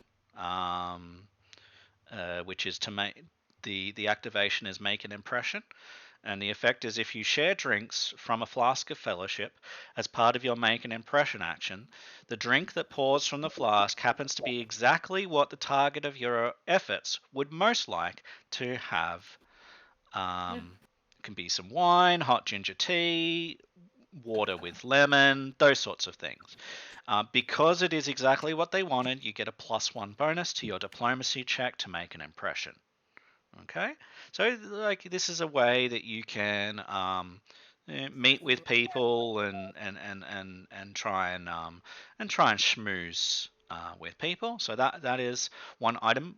Does that attract anybody in particular? I will drag it to Ashley. All right, I will give it to you for now. Obviously, you can share it amongst anyone. So that is amongst your equipment there, Ashley, and you can have a bit of a look at that. And the other item that you guys find is called an impossible cake. Okay, so this has an activate interact action, and Oh, this cake. this sleight of hand for the taste buds is flavored with absinthe and honey, and always resembles something completely unlike a cake. From a pile of armor to a bowl of soup. So this cake, it does not look like a cake. Instead, it looks like a ship, but it's not a ship. So for 10 minutes after you eat this ship, you gain +2 item bonus to your deception checks to impersonate, as well as to lie, to convince others that you possess knowledge about the type of item that the cake resembles, in this case, a ship. Hmm.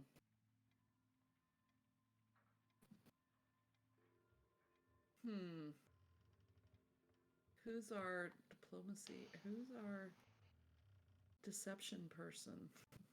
I think it's supposed to be Ash. Yep.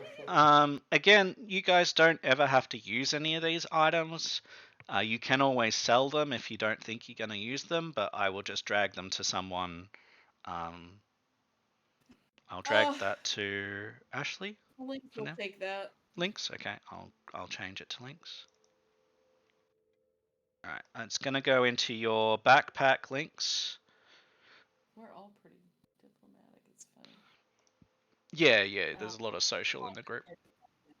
Hmm. Cool. Well, that's what you guys discover in the place, and what the picture that I'm trying to paint here is that it seems to you, based on what you're finding, that Eduardo Montalban is using and abusing anything that he can to manipulate people socially. So we have deception things here, we have diplomacy things here. He's using, or he has used, all of these items in the past to wine, dine, schmooze, seduce whoever he's come across. Okay. Guys, it's steamboat. He sounds delightful. So this is this as we look around, is there any indication of a basement? Yes. The basement is over here with this door, and you see a flight of stairs leading down.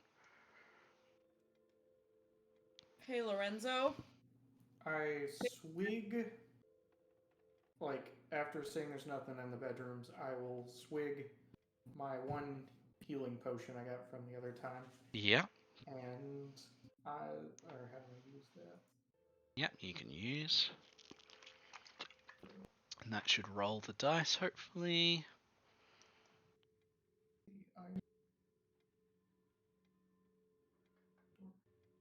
Healing potion minor.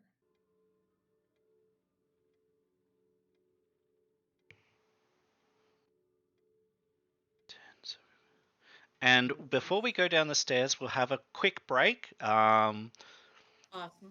So, yep, I am going to put the stream to a be right back screen. We're going to take 5 or so minutes while people just get up, stretch your legs, have a bite to eat or drink, or go to go have a bio or whatever you need. And we'll be back in a couple of minutes. Perfect. I was gonna say I rushed right down that basement.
right, welcome back everybody to In the Name of Progress session. We'll say 7 because that's kind of where we're up to on the YouTubes. So session 7, and we have just successfully completed an encounter with some affected, let's say, some affected children who were clearly something is clearly going on with them. But we managed because one of them from another room was calling out mummy, the others had to make saves, and they successfully made those saves, which meant that they didn't continue to fight. Instead, they have sort of snapped out of it briefly, long enough for us to just make sure that they're contained, so that they're not, going to be fighting any longer, and then potentially the guards can, escort them somewhere to try and find a parent, or we can do that after. We'll see how we go. But for now, we resume the action with Lorenzo gazing down the staircase, looking down into the basement, and telling his companions that he is going to be going down there as quickly as possible. And so that is where we rejoin the action.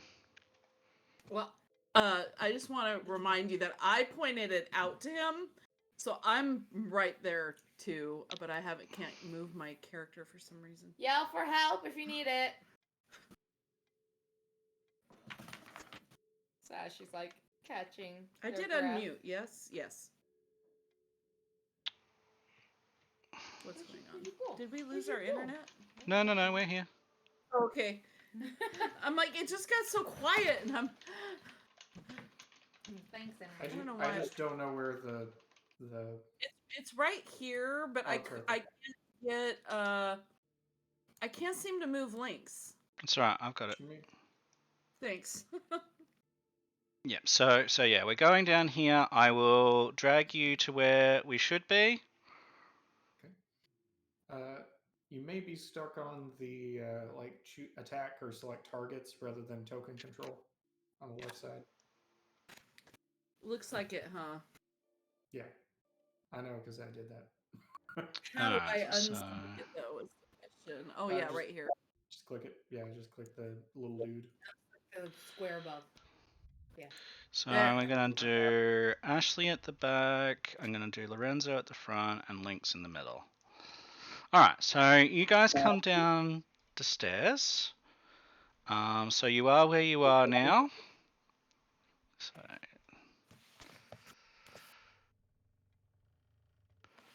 you guys see that alright? Make sure. Mhm. Yeah. Yes. So, as you come down the stairs, a few things stand out to you. And I'm not really concerned about lighting or anything.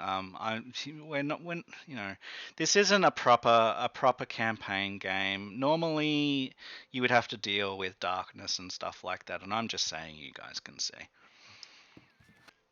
Well, I do have low light vision. Yeah, I but do too. it would be dark down here normally. Oh, okay. But just so that you guys know, I'm not. It's just tax for me. Unless there's like a really good reason. But yeah, you guys one of you can have a torch or something like that as you come on down. Okay. So a couple of things stand out to you as you descend into the basement. As you emerge on the basement floor, you immediately see that there are long tables that have been set up that are all the way around this room, basically, that just all directions. And on these tables, you see guard uniforms. Uniforms for Thranish guards, uniforms for Karnathi guards, uniforms for Orndarin guards. There's guard uniforms, and it looks like they are brand new. Like they haven't been used. And it looks like they are put onto these tables, and that they are organized into piles of those uniforms. So there's sets of so the piles are like trousers, shirt, hat, whatever, all in a pile. And they're the piles, and so all these piles are all around these tables, and so that's what you see. At the back of the room, you see the staircase that leads up to the outside storm shelter doors that I described, and now you can see it's not a storm shelter. In fact, it leads down into the basement, and so that's there. And other than that, there's not much you can see. You can see that in the shadows to the north, you see a closed door, and you see some sort of um, shelving at the back that's like storage shelving. So that's what you can see right now. To your left, as you come down, you see a passageway, but nothing beyond that. You can see it sort of turns a corner, and you don't see what's down there. So that's what you see currently. I'm gonna go left until told otherwise. Turn this way. All right. So, yep, you can wander down there and you can look into what looks to be a storage room. There's a pallet and like a cupboard. You can see that these are not used very often, or it's piled with dust. And so you think, this might be where you store all the old paint cans that haven't been used in a year or two or longer, and oil and those sorts of things that, just don't really get used all that often. So that is what you find in there. Quick, check the other door. Okay. So links. Well, we're linked still for some reason.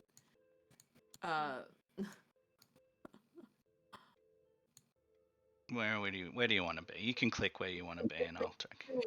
Links will head around the room to the other door, right here, and check the door and go in. Yeah, so you can open that door.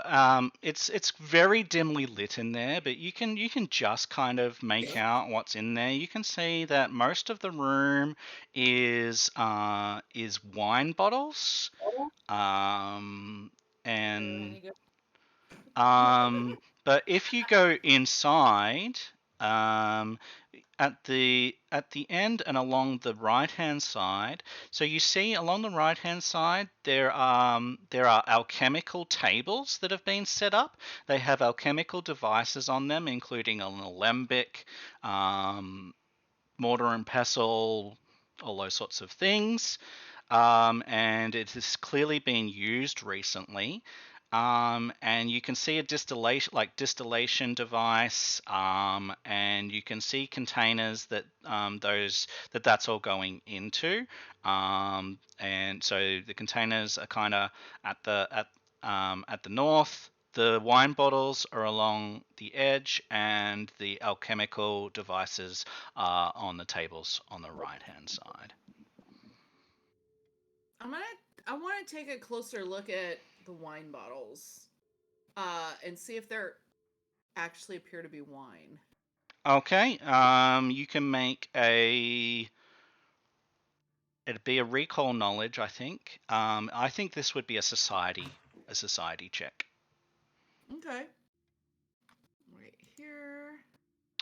It could also be a crafting check. You could also so society is just like, does this look like people have made these wine bottles? Does it look like wine that I might expect to find in in a party? And then crafting would be, does it smell like wine? Is it just that sort of thing? So Right. either or. Society is more is this something that you might expect to find in society, and crafting is more, does this actually match with what I know is how wine is made, kind of thing. Okay, I don't see crafting as an option for me. Okay. So I guess it's a knowledge, a recall knowledge. However, I don't see anything to. So I it's guess there's nothing to so it's roll in on. proficiencies, which is hand, and then you can go down to society. Oh, right here. Oh, gotcha. Oh yeah, my crafting 0, so yeah, society. Um, click that. Did that? Yes. There we go. Okay. So with your society check links, this does seem to be consistent with wine bottles that you might have come across. People have bought wine and come along in your rickshaw, and you've seen many different wines. These look to be local wines based on your knowledge of Throneport. Beyond that, whether they've been tampered with, whether it's been replaced, you don't know, but you do recognize the labels as relatively common wines here in Throneport. Okay. Now, Throneport doesn't make wine, they import it, but these are all wines that they would regularly import. Mostly it's Brelish wine, Bralish wine. Okay. I can't decide. I'm gonna snag one of the bottles Mm-hmm. and bring it out into the in re-enter the main room with everybody else. Sure. And just I think I'm gonna start to uncork it. Sure. All right, so yeah, you can do that. You uncork it, give it a So sniff, and it smells like wine. he's got some sort of alchemy stuff going on in there, and there's wine in there too, and I mean Yes, this but looks like A bootlegger. wine, but what do you guys think? Give it a sniff. Sure. Maybe he just had a hobby of making his own wine. And Ashley will take a sniff. All right. where is he? It's a very good question. Well, he's not in there. That's for sure. We and so she'll record. You said that it does smell like wine too. It smells like wine, yeah. If you're not wanting to taste it right now, that's to the best of your knowledge. It smells like wine. It looks like wine. Must be wine. So she'll recork it, and she's gonna just go ahead and shove it in her bag. He won't miss one bottle. Yeah, and Lorenzo and Lynx and anyone that is in the main area of the room, you can see that there are also barrels of ale on the other side too that were hidden behind this wall where the staircase was is. But yeah, so you see barrels of ale. So Lorenzo is in. It's interesting, Lorenzo, as you sort of look around the room. There there you can, based on what Lynx is reporting, that room is contained. This room looks contained. The only exit seems to be either back up the stairs to the house or up the stairs that go to the external like storm doors, or maybe there's something that you're missing. Lorenzo's trying to remember. Is there? We still haven't checked the right side of the house, but we don't know if he has. What's the word? A safe room, a hidden room. Oh, like a panic Right. room. Yes. Maybe we should. Does this have a back? does this seem to have like an out? Like maybe this leads to those cellar doors that we saw. Yeah, so that just leads to the big doors that you saw outside, and you can walk all the way up there and open the doors and confirm that it indeed is the same door. Lorenzo will go to the alchemy. Sure.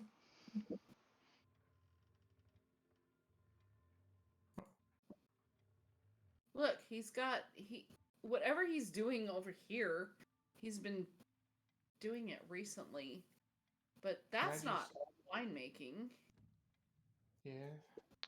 Can I just poke and prod everything around the table in the alchemy set? Yes, you may. See anything? Yep. You don't cause any traps to go off. Yep. So what is your intention as you poke and prod? Assuming there is a safe room, because I didn't see a study or another more central room, because this room is facing the center of the house. This wall, either this one or the other one, is the most likely if there is one in the basement. All right, so we're making seek perception checks. So in order to do this, guys, because we're now looking for something, there's a thing in Pathfinder 2nd edition called secret checks. So when you go to your perception, you can still click on it as per normal, and when it brings up, you'll see the roll mode, how it's got public roll and a drop down.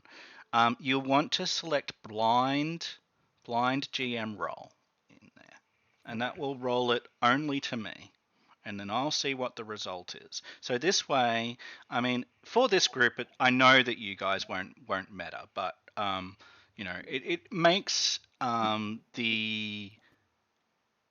it makes the desire to metagame, the seduction to metagame a little less pushing when it's secret. You can't do that when it's secret. Yeah. All right, I will roll blind GM normal. Yes. Yeah. Perfect. All right. So yeah, you look around that room as you're poking and prodding. Lynx, could you make me a will save, please? Sure. Right here. Oh, nice. So you succeed, Lynx. Lynx, you get a waft of something that has affected you before. No. And Lorenzo, you can smell it too, but it didn't affect you in the same way. Lynx, you succeed in not slipping back to your very temporary sort of foray into being addicted, into addiction, because you are smelling the same plant that you guys found at the farm in the ditch that had all of those strange properties.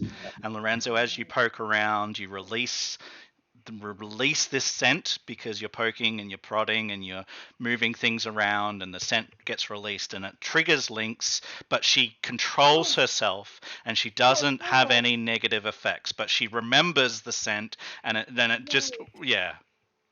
And she runs out and up the stairs and outside.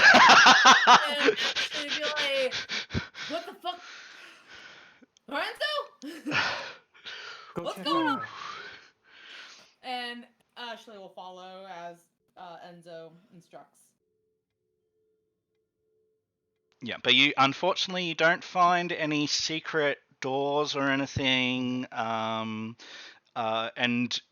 based on trial and error, Lorenzo, you have eliminated this room as a source of potential place for a potential secret, if there was to be any.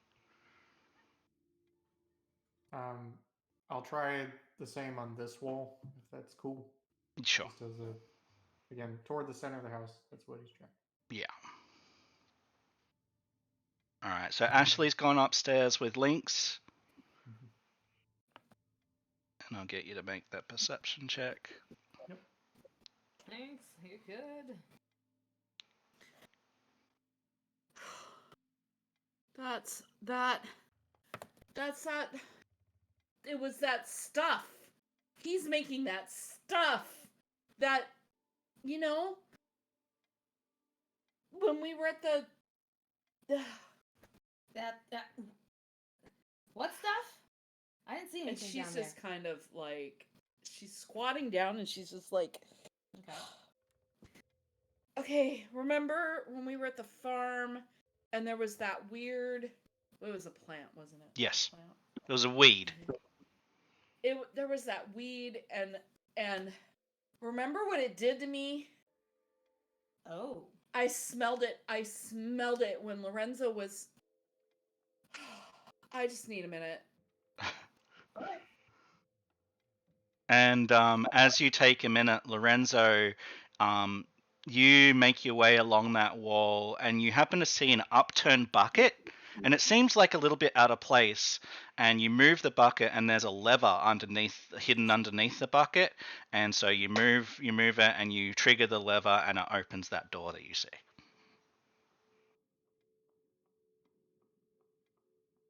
Oh. Please tell me it's not that kind of fume. Did I have too much to drink? And he looks down the hallway like, no, that's real. Yeah. I need to.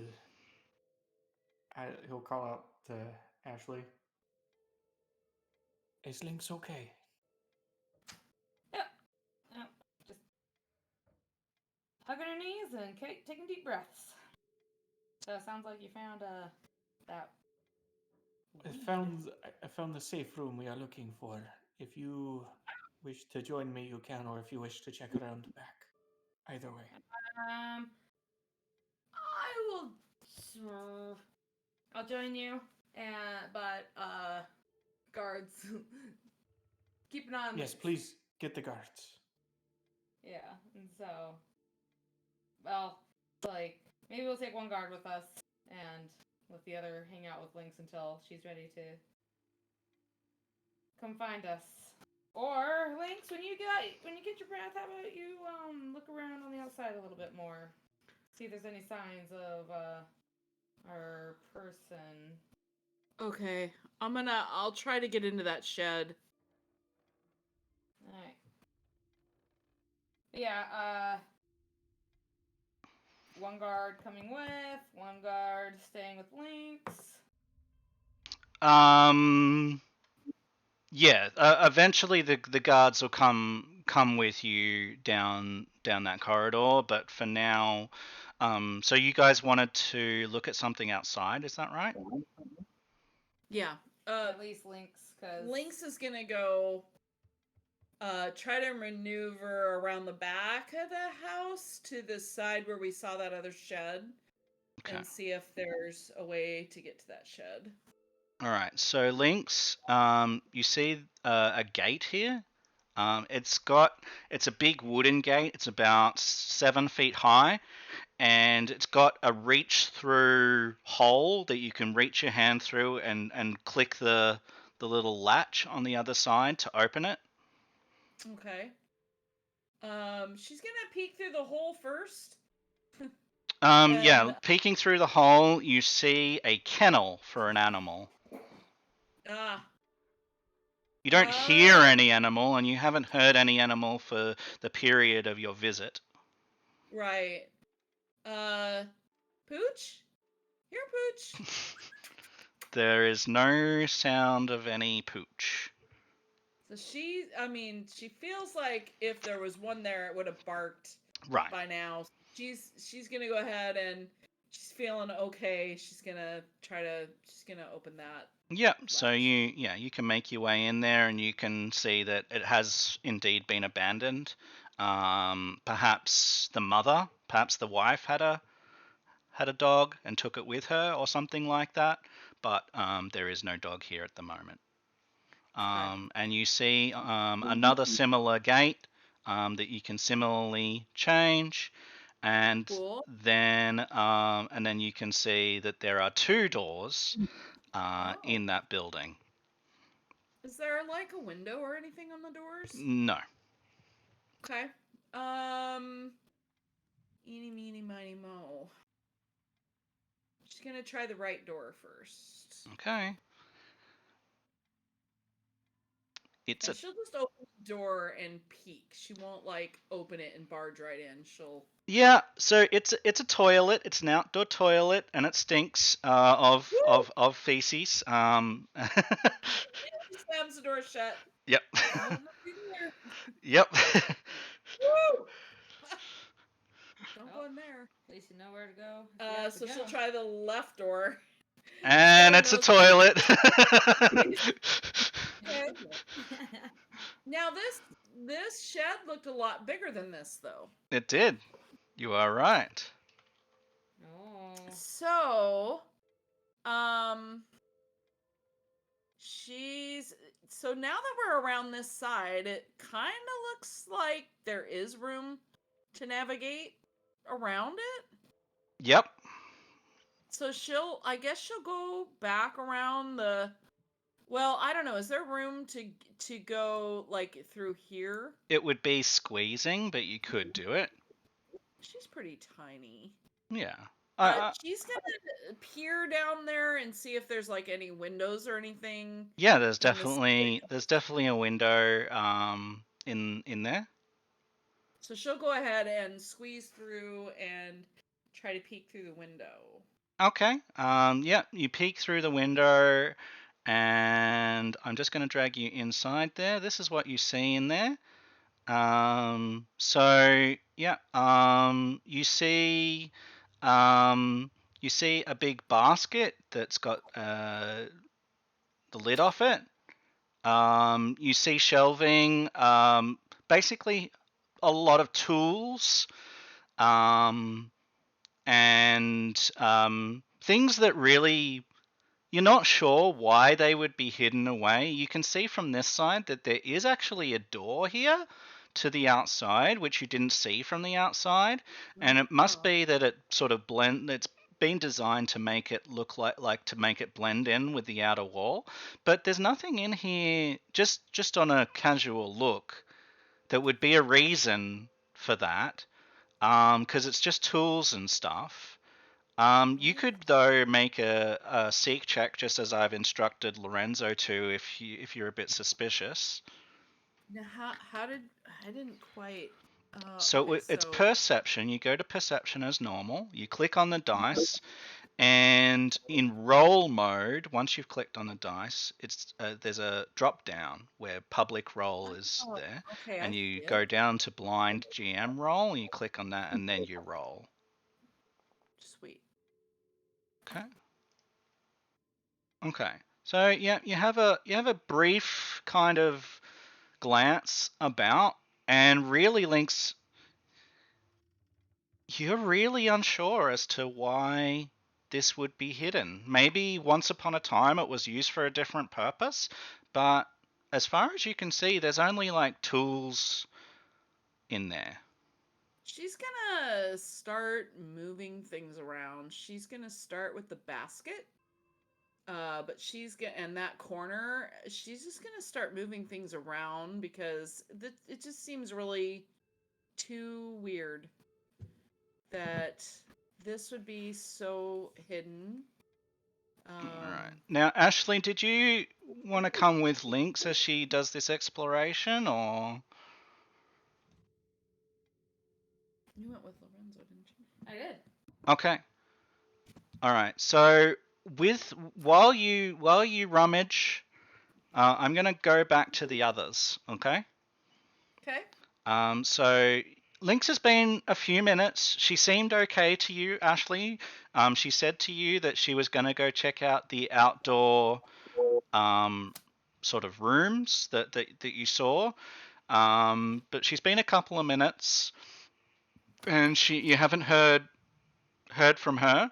The guards have come down the stairs and are waiting for your direction as to what they should be doing. And you have a passageway that heads to the north and then to the east, down here, that Lorenzo has opened. All right. Maps a little. Let's see if I can. Hey, I think I'm. Oh wait, I don't know if I moved links as well, but I No, moved. you're all good. Cool.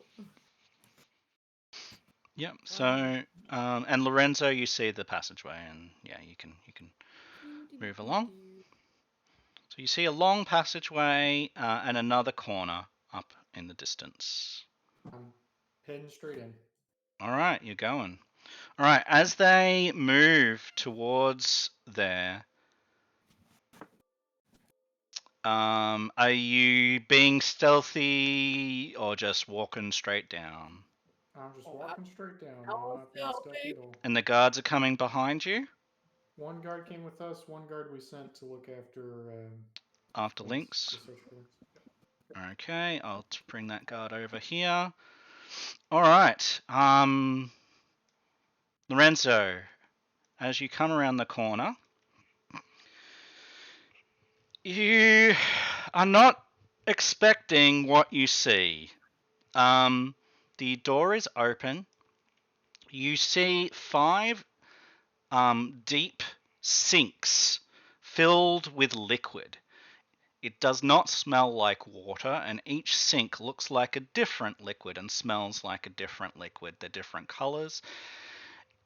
Out of each sink is coming a clear, sort of translucent hose out of every single one of these.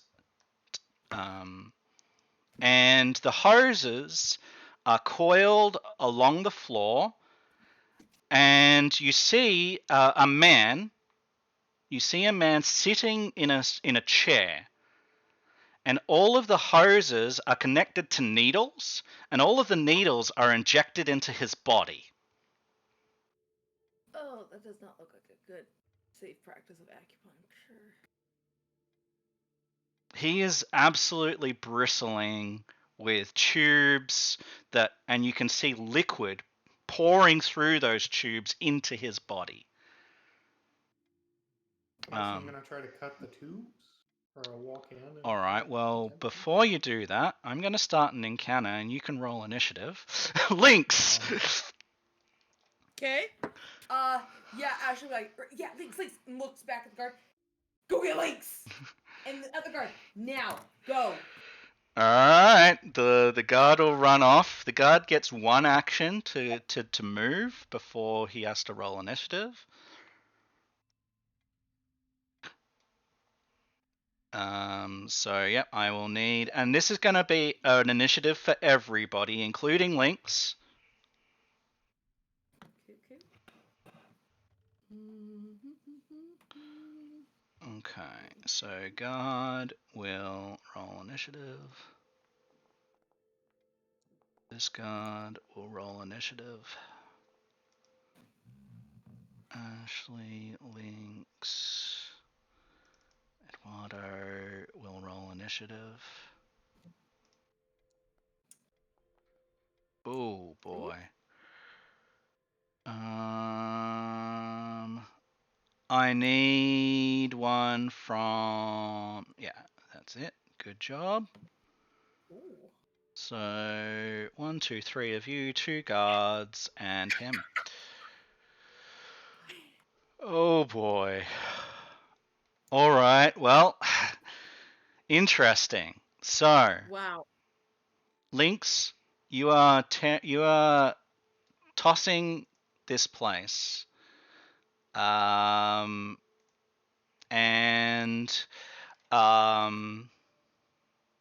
you're just like trying to find whatever the heck is going on here. This does not look right, right? You're just like suspicious, very, very suspicious. Right. You're moving things around, and you do find something. You find um, you find a Bible. Oh. Yeah. Or it's a religious text. Um, it is not a religion that Lynx is immediately familiar with. However, I will get you to roll a religion check for me. Okay. Let's see.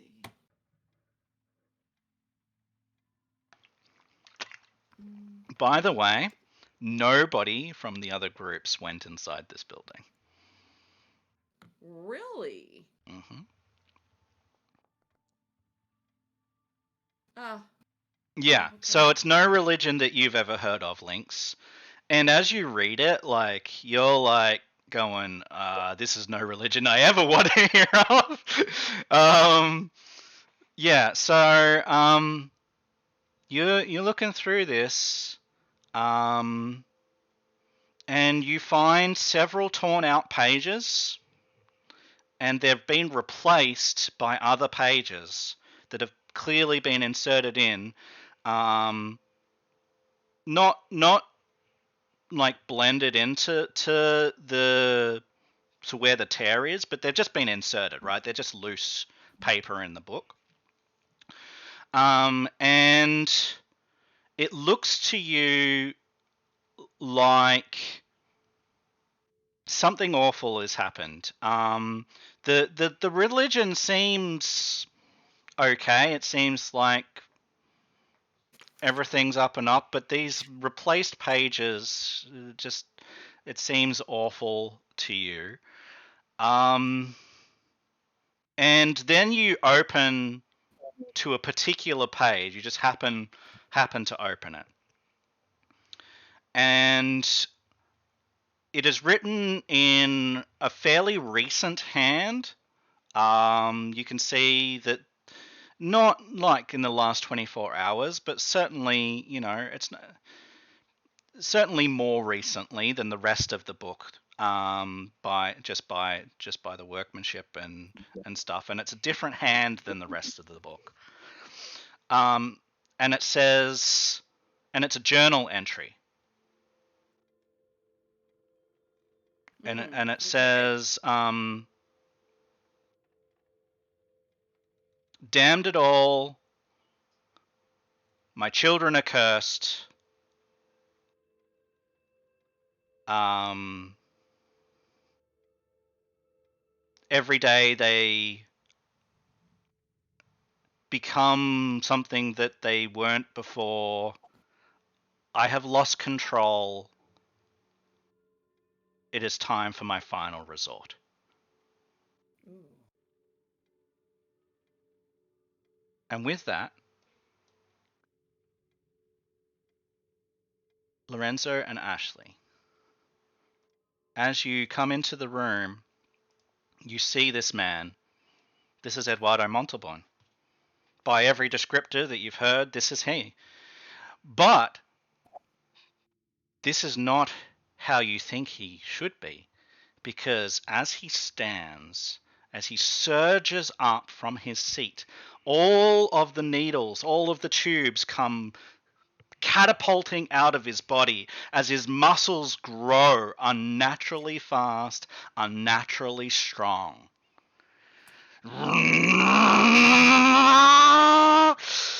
And you can just see every vein in his body is popping. And all of these needles just come spurting out.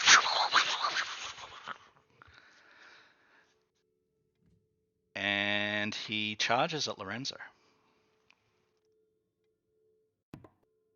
I hold out my halberd and move forward. Yeah, so you can make your way into the room. You would have had a movement or so as you saw him. He will use Advancing Flourish, which is a 2-action ability. He's going to stride, and he's going to feign.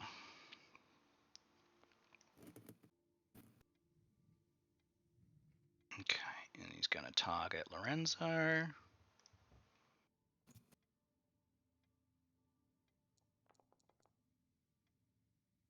That's a success. The target is flat-footed against the next melee attack that he attempts. Okay, so you are flat-footed against this attack. And then he will strike you, or attempt to strike you, with his weapon. It's a short sword.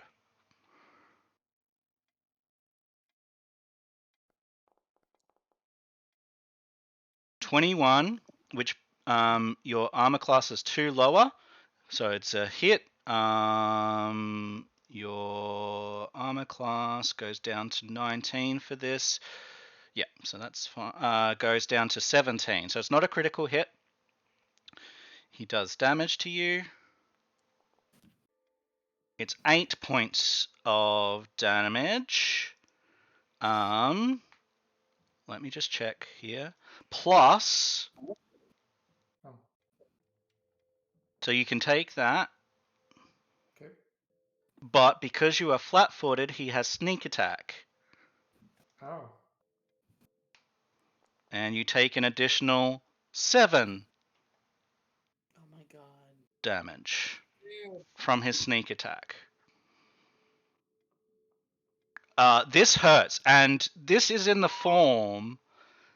So he's moved up to you, and you feel the brute strength. So this sneak attack damage, consider it less sneaky, but more brute force. Okay? Yeah. And this is all of the adrenaline, all of whatever has been pumped into his body. It's all being now pumped right into Lorenzo. And you feel it whack into you. You feel your bones crunching as he slams his weapon into you. And that is his turn, Ashley. Holy crap.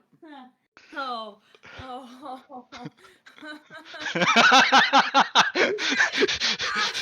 like, oh fuck no, I can't leave Lorenzo. And, oh my god. So Ashley will muster up all the bravery that is in them, as they know they have to be brave.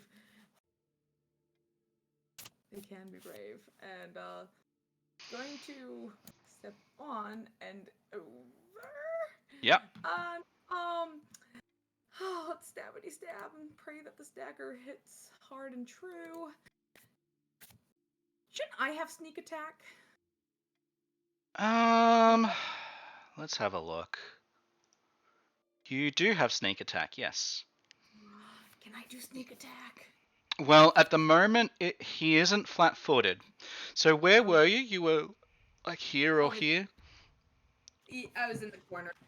1, 2. You can make it. What is your movement? 1, 2, 3, 4. Yeah, you can make it to here, and he is flanked. Awesome! We can use flanked rules. I like this. You would. So here's an interesting thing. So you move with that in mind. All right. However, as you move behind him, you see him move along with you. He turns as you move, and he is facing you still. And you, yeah, and you believe that he is not flat-footed, even though you're flanking, and even though in most, like 95% of times, they will be flat-footed at this time. This guy is not, because he is jacked, he is hyper aware, he is hyper fixated, and he is not flanked. So you would need to roll a deception check to feign in order to make him flat-footed, because right now he's not flat-footed to flanking, and that's going to be the case that he's got the deny advantage thing. I just click on deception to pull up the. All right. Yep. All right. Come on, like me. Unfortunately not, no. Well, we're gonna. So you've spent 1 action to move, 1 action to try and feign unsuccessfully, and 1 action to try and stab him? Yep. as just like seeing the eye tracking is like no. And hopefully Oh! like no. So you can hit the critical side of that damage calculator. Bye bye. You know you won't. 6 take points that of damage you'll do to through, him. but fine, whatever. 6 points. Goodness. Plus my. Shouldn't I have my dexterity with that? Why does No, it your not- dexterity doesn't add to damage. Unless. Sorry, no, you do have the feature, right, that does that? Yeah, isn't dagger supposed to be versatile? Oh, the versatile doesn't do anything. Let me just check your racket. You do have scoundrel. Okay. Um. I keep having to remind myself, this is not D&D, Mary. Pathfinder. Come on. Yeah. So you took scoundrel, not thief. So Okay. you don't add Alright. your dexterity to damage. Okay. Oh, cool. 6. I hope that. No, like every contribution is a contribution. That is your turn, however. Lorenzo, you have felt the pain of his attacks. What do you want to do? Faint once, attack twice. All right. That's what I'm doing. By the way, you do still see that writhing on the floor, flapping back and forth, are these needles with all of this Ugh. liquid coming out. Oh no! Oh no!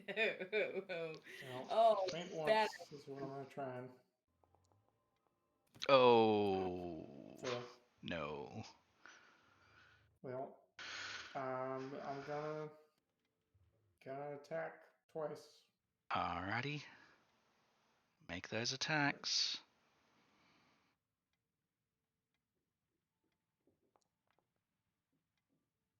$20. Okay. 20 will not hit. Okay. At -5, here we go. Well, actually, can I just spend my hero point to reroll that one? You may. Alright, I'll do that. And maybe just try and target him as well, please. Oh, I'm so sorry. No, you're okay. We're just, No worries. Mary, do better. You won't need to change the target this time. He's only one guy, so once you've got him targeted, you'll be set. Here we go. Now I'm actually targeted. So. Perfect. Oh, no. Sorry. You do not hit. But that was your My first second attack. So it is your second attack now. We'll just follow whatever it says on this. Yep, okay. So it is a miss. You've attacked twice. You haven't managed to land a blow as he just like steps one way and then steps the other as you correct. And you can see that his body is moving hyper quick. Not only is he super strong, but he is also insanely fast. All right. Lynx, you don't know anything that's happening. Nope. You're just reading this book. You've seen this note. You now understand a little bit more about what might have happened. So I'm gonna take that journal, tuck Okay. it in my bag, so that we can study it some more together. And I'm gonna start heading back to the basement. Okay. Which way do you want to go? It seems like she would go the quickest way, which seems to me to go back into the house and go back down the stairs. Look what I found, hey guys. All right. So you spend an action stowing away the book, and then you've got 2 actions to move. What is your movement, please? 1, 2, 3, 4, 5, 6, 7, 8, 9. Is it 25? I'm guessing it's 25. 30. Okay. 5, 10, Okay. I'm going to get you to here, and the guard will follow along. Okay. But what I'll do is I'll actually get you, so that will actually get you there. Okay. That is your full movement. The guard is right behind you. Great. The guard is the one behind you. Do you tell him to do anything like?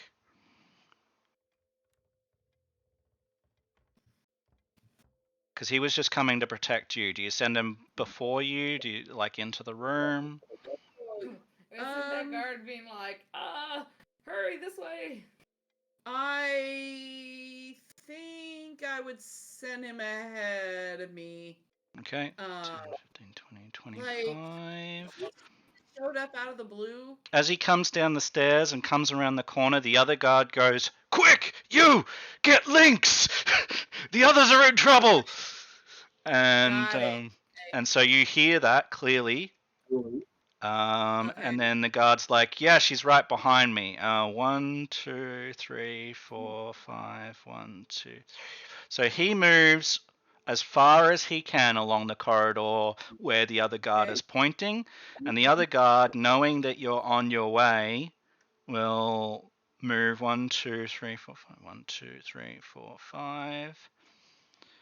And into the room, but that's the best he can do. He comes to here, but that's all of his moves to get there.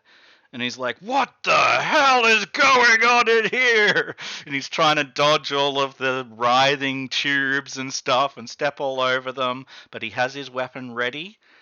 And I have to wait for my next turn, right?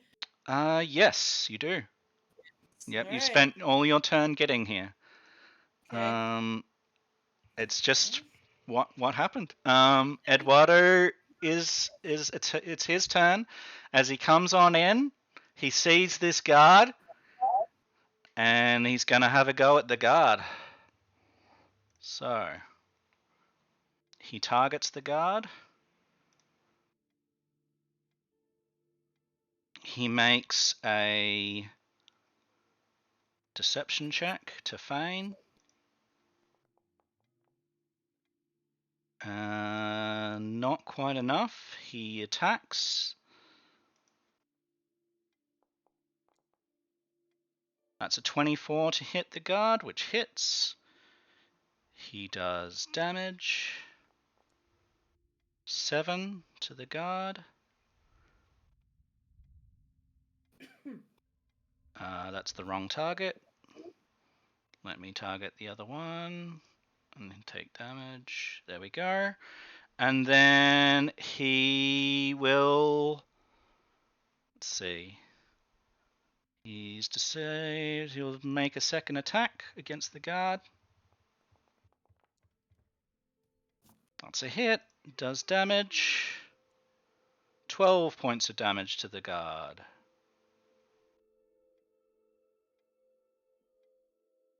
Guard is near death. Oh shit. Ashley, Force, save yourself. Yes. it's your turn. Excellent. As Ashley, is Ashley able to try and do that little deception thing? Oh yeah, you can do that. Hey, you're not. You don't see me. Like, yeah, look over there. There's a guard that you want to kill. Yeah, 15. No. Boo. As Ashley continues to be like, how the fuck? What is in those weird needly things that, God, please don't. But You could, any of you can make a recall knowledge to see if you know what's in them. You miss with your first attack. it's all good. I think that recall knowledge is gonna be the final. It will be probably crafting for this. Thing. Empty direct formula here. No, it's just a crafting skill check, basically. You're just going Oh, into okay. your hand one and clicking on crafting and doing a skill check to see if you recognize what this might be. Ooh, nice. Okay. What? As Your the dinky yeah, as they writhe about, you don't identify exactly what these things are, right? But you can tell that they're probably flammable. Oh, shit. As she's like, oh. That is all of your actions, however. So, Yeah. but you can, for free, say that aloud if you would like. I'm not sure if Ashley wants to necessarily say something that out loud with the baddie right there who might then try to use that against us. Oh, well, you don't know, but it is something to consider. Lorenzo, it is your turn. Use. Can Ashley like do weird hand motions when hopefully this baddie is looking at him in the like boom. Lorenzo, you can make a perception check. Not secret, just normal perception check to see if you can discern Ashley's intention. Lorenzo is super focused on the guy right now. Okay, so I feel like yep. Totally fine. I will feign once and attack twice. But before I say, Ashley, guard, save yourselves. Run, you fools. That sounds oddly familiar. Stupid hero.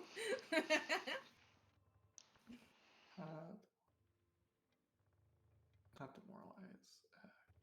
Feign. Here we go. Are you guys okay if we go like 10 minutes over or something? I don't mind. Fine for me. Well, we're already about 10 minutes over, so. Make sure I'm targeting him. Okay. I want to get back to my turn at least. Yeah, we'll keep on going for now until I just wanna be Ah! No! Should have saved my hero point for that. Yeah. Yes. Oof. Yeah, so unfortunately, Lorenzo, you've failed to hit that attack, but you do have a second attack Okay. because you wanted to feign once and attack twice. That's the first attack. Yep. Ooh. But you still miss. Rude. Oh boy. Yeah. Yep. Yep. he's Wow. he's something. All right. But there will be something that we're going to narrate here at the end of this round. So, with that, just know that something is ticking, something is going on, and we're narrating that he is like jacked at the moment. Okay. So, very fast. Links. So you hear the sounds of fighting, the sounds of screaming, coming from down here in the basement. And I am running. 1, 2, 3, 4, 5, 6. 1, 2, 3, 4, 5, 6. 1, 2, 3, 4. You can make Okay, it and I'm to. right here. Yeah. And look at what's going on, and I will, if I can, I will grab my bow again. Let's see. I think it was already. I will say it's equipped. We'll say it's out. Okay. Especially when you heard that guard saying, Yeah, because I think. Anyway, draw. I'll get that back out. Anyway, so and I am gonna assess the situation. Wait, what did I do? I just did that backwards, didn't I? Yeah, you've got your short sword at the moment. So if you sheath that.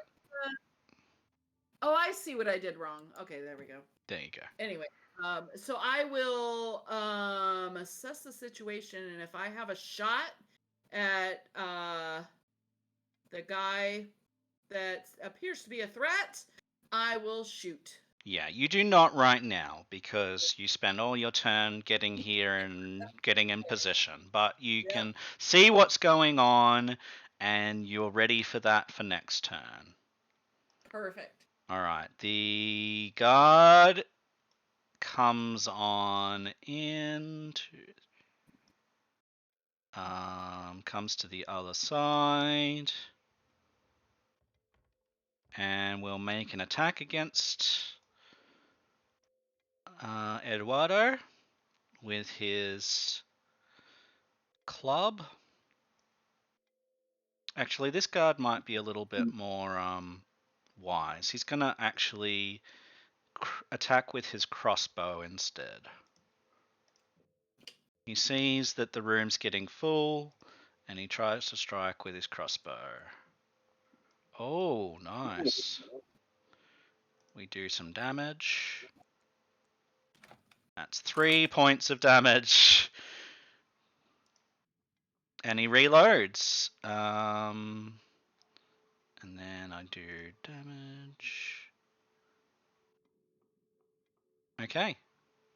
So, and then the other guard, who has been pounded nearly to death, will take a parting attack at Eduardo before he runs for his life. Roll. He hits. He damages, dealing 10. And then he runs away. 1, 2, 3, 4, 5. 1, 2, 3, 4, 5. To there. Actually, he'll get a couple of squares less because it is difficult terrain through you guys. Alright, so he makes his way past you guys, and you can see that, he's not bleeding, but you can see that he's really, really rough shape. It is Eduardo's turn. With neither guard there, he's got a choice between Ashley and Lorenzo. He knows he wants to go for Ashley. He will target Ashley. No. You got stop. So Stop it, Shiva. we will feign first. Shiva, stop bumping me. Shiva, go lay down. Oh, that is a success. He strikes with his short sword. That's a hit. So it'll be plus his sneak attack, so it's 11. And then 2d6. So both of those, Ashley. Okay. Ouch. Rude.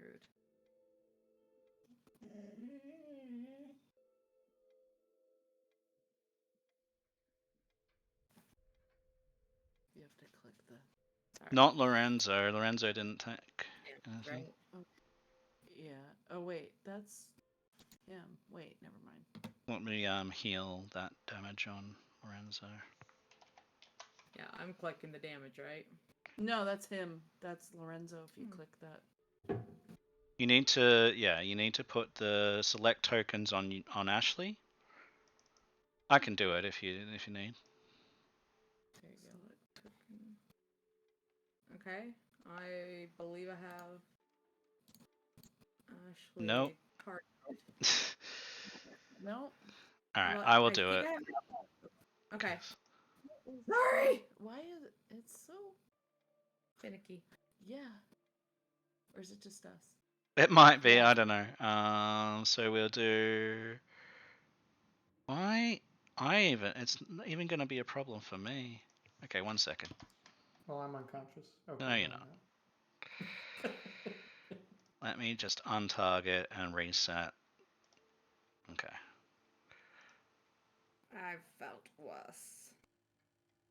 Okay, there we go. You're badly injured, Ashley, from that. And then he will attack you again. Asshole. Ashley spits out. All right. He doesn't get his sneak attack on this one though. If he hits you, Attack me. yeah, yeah, he can. If you yell it out just as he goes. Yeah. All right. He spins around. Ow! Come at me. He gets a minus because it's his second Don't attack. be the hero, Lorenzo! Really? He misses. All right. Thank God. That is all of his turns. Ashley, he is spun around looking at Lorenzo. Yeah. Ashley kind of taking a little bit to heart what Lorenzo said about moving or get out of here. Is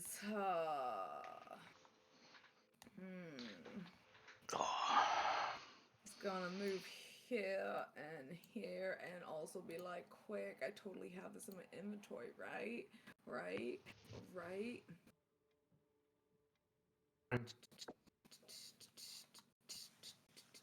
Okay, cool.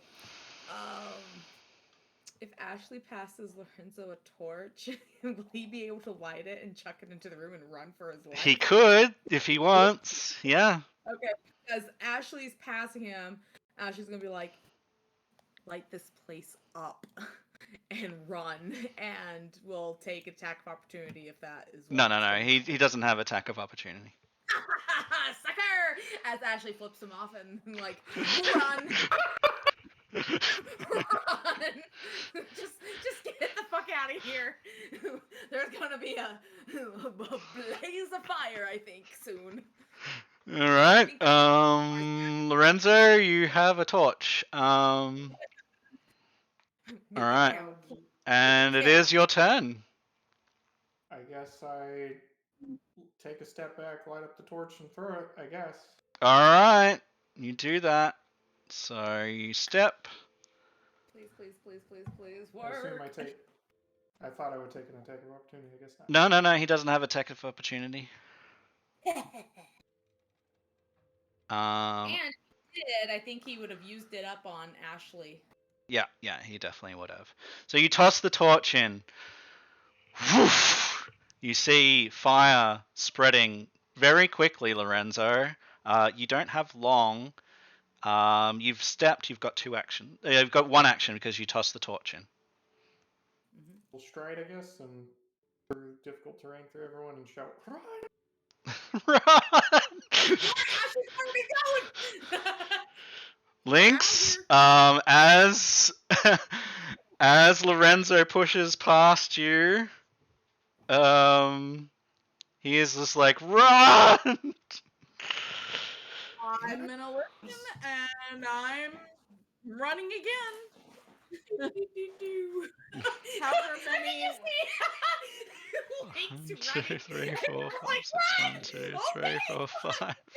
You Lynx, you can get like to down here or like here. Can I get? Yeah, I want to head for the stairs. Yeah, you can get there. Ashley, you moved 1, 2, 3, 4, 5. Yeah, so that's you and Lorenzo. 1, 2, 3. You would get to like there. That's perfect. I want to wedge myself between myself and. All right. So the guard, yeah, the guard's just gonna run. He sees the fire spreading. 1, 2. He's like, "What have you done?" 1, 2, 3, 4, 5. 1, 2. 1, 2. Yeah, to about like here. He would step out of the way of the door. Then the other guard would do the same. 1, 2, 3, 4, 5. 1, 2. He would make it to like the door, and then it would be Eduardo's turn. He will. Oh god. No! He will advance flourish toward Ashley. Oh yeah. He ignores the fire. Ashley, as he comes around the corner at you, you can see that he is frothing at the mouth. You see white liquid just pouring out of his mouth, and it is melting into his cheek and into his face. Okay. You can see some of his energy is dissipated because he is starting to take the after effects of being on whatever the hell is in those things. He still gets to feign against you. He targets your deception roll. Oh yeah. Dude. And then he attacks you, and you're flat-footed against this. Yes. And he gets a second attack. You are also flat-footed against the second attack. And he misses again. You are so damn lucky. All right. Again, just flipping him off like fuck her. Go you crazy kid. All right. You guys spend the rest of this turn running and getting the heck out. You exit the side of the house here and here and here. The guards are right behind you, here and here, and you hear an almighty kaboom coming from inside the house. You look up and you see 5 sinks exploding out of the roof in massive fireballs. Catapulting up into the sky. I need you all, please, to make reflex saves as these fiery sinks come smashing down in a barrage of fire and metal on the ground. Oh no! Oh no no no! Oh no no no! No. We're gonna find a hero point. Oh no no no! Oh my god. Nice This going, is all of you. I need a roll still. Oh, I thought I did. Nope. Oh, that was Lorenzo's roll. Oh boy! All right. Well, it was I'm nice fine knowing with the Rip. TPK. I mean, like, I'm cool with it. You know, fade to death by black. sink isn't the worst. Okay, hang on. Don't worry, Rin will come to our rescue. Mm-hmm. So you all fail. Ashley, that's a critical fail. Lorenzo, that's a critical fail. Roll. Yeah. Roll 3d8 for my damage. Ouch. I will roll what it says to roll. Stop trying to die. Alright, so those of you that critically failed, which is Ashley and Lorenzo, you take double. Lynx, you're taking what it says. Which is what? 12. So I'm dead. No, you're not dead. I'm unconscious. Yep, so you are on dying 2 because it was a critical failure. So if I touch that and then touch it again. Yeah. Oh. Yeah, Wait, you're down wait. to 8. I took double. There we go. Or I clicked the double button. Yeah, yeah. So Oh, okay. We're- I should've- Me down to 0. and links. Yeah, all of that.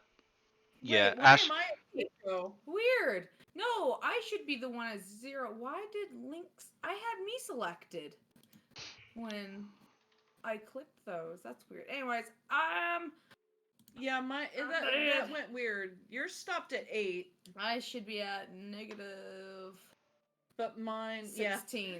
Thank you, Matt. All right, so I'm going to mark Ashley. So this is where we're going to finish, by the way, and we'll resolve the fallout next time because it is way past. But Dying. I should be dying at least.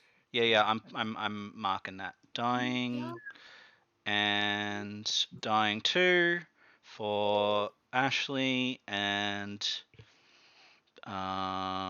same for Lorenzo. So Let Matt. dying. Oops. Good game, y'all. It was nice Good knowing game. you. Thank you for coming to play. I hope you enjoyed the session. That was epic. Um,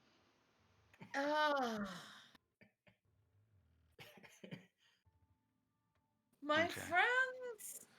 So it looks like both of you are on dying too. Yep. All good. So you can see Lynx as the session fades to black. Both of your companions bleeding out on the ground as bits of molten metal slam into the ground.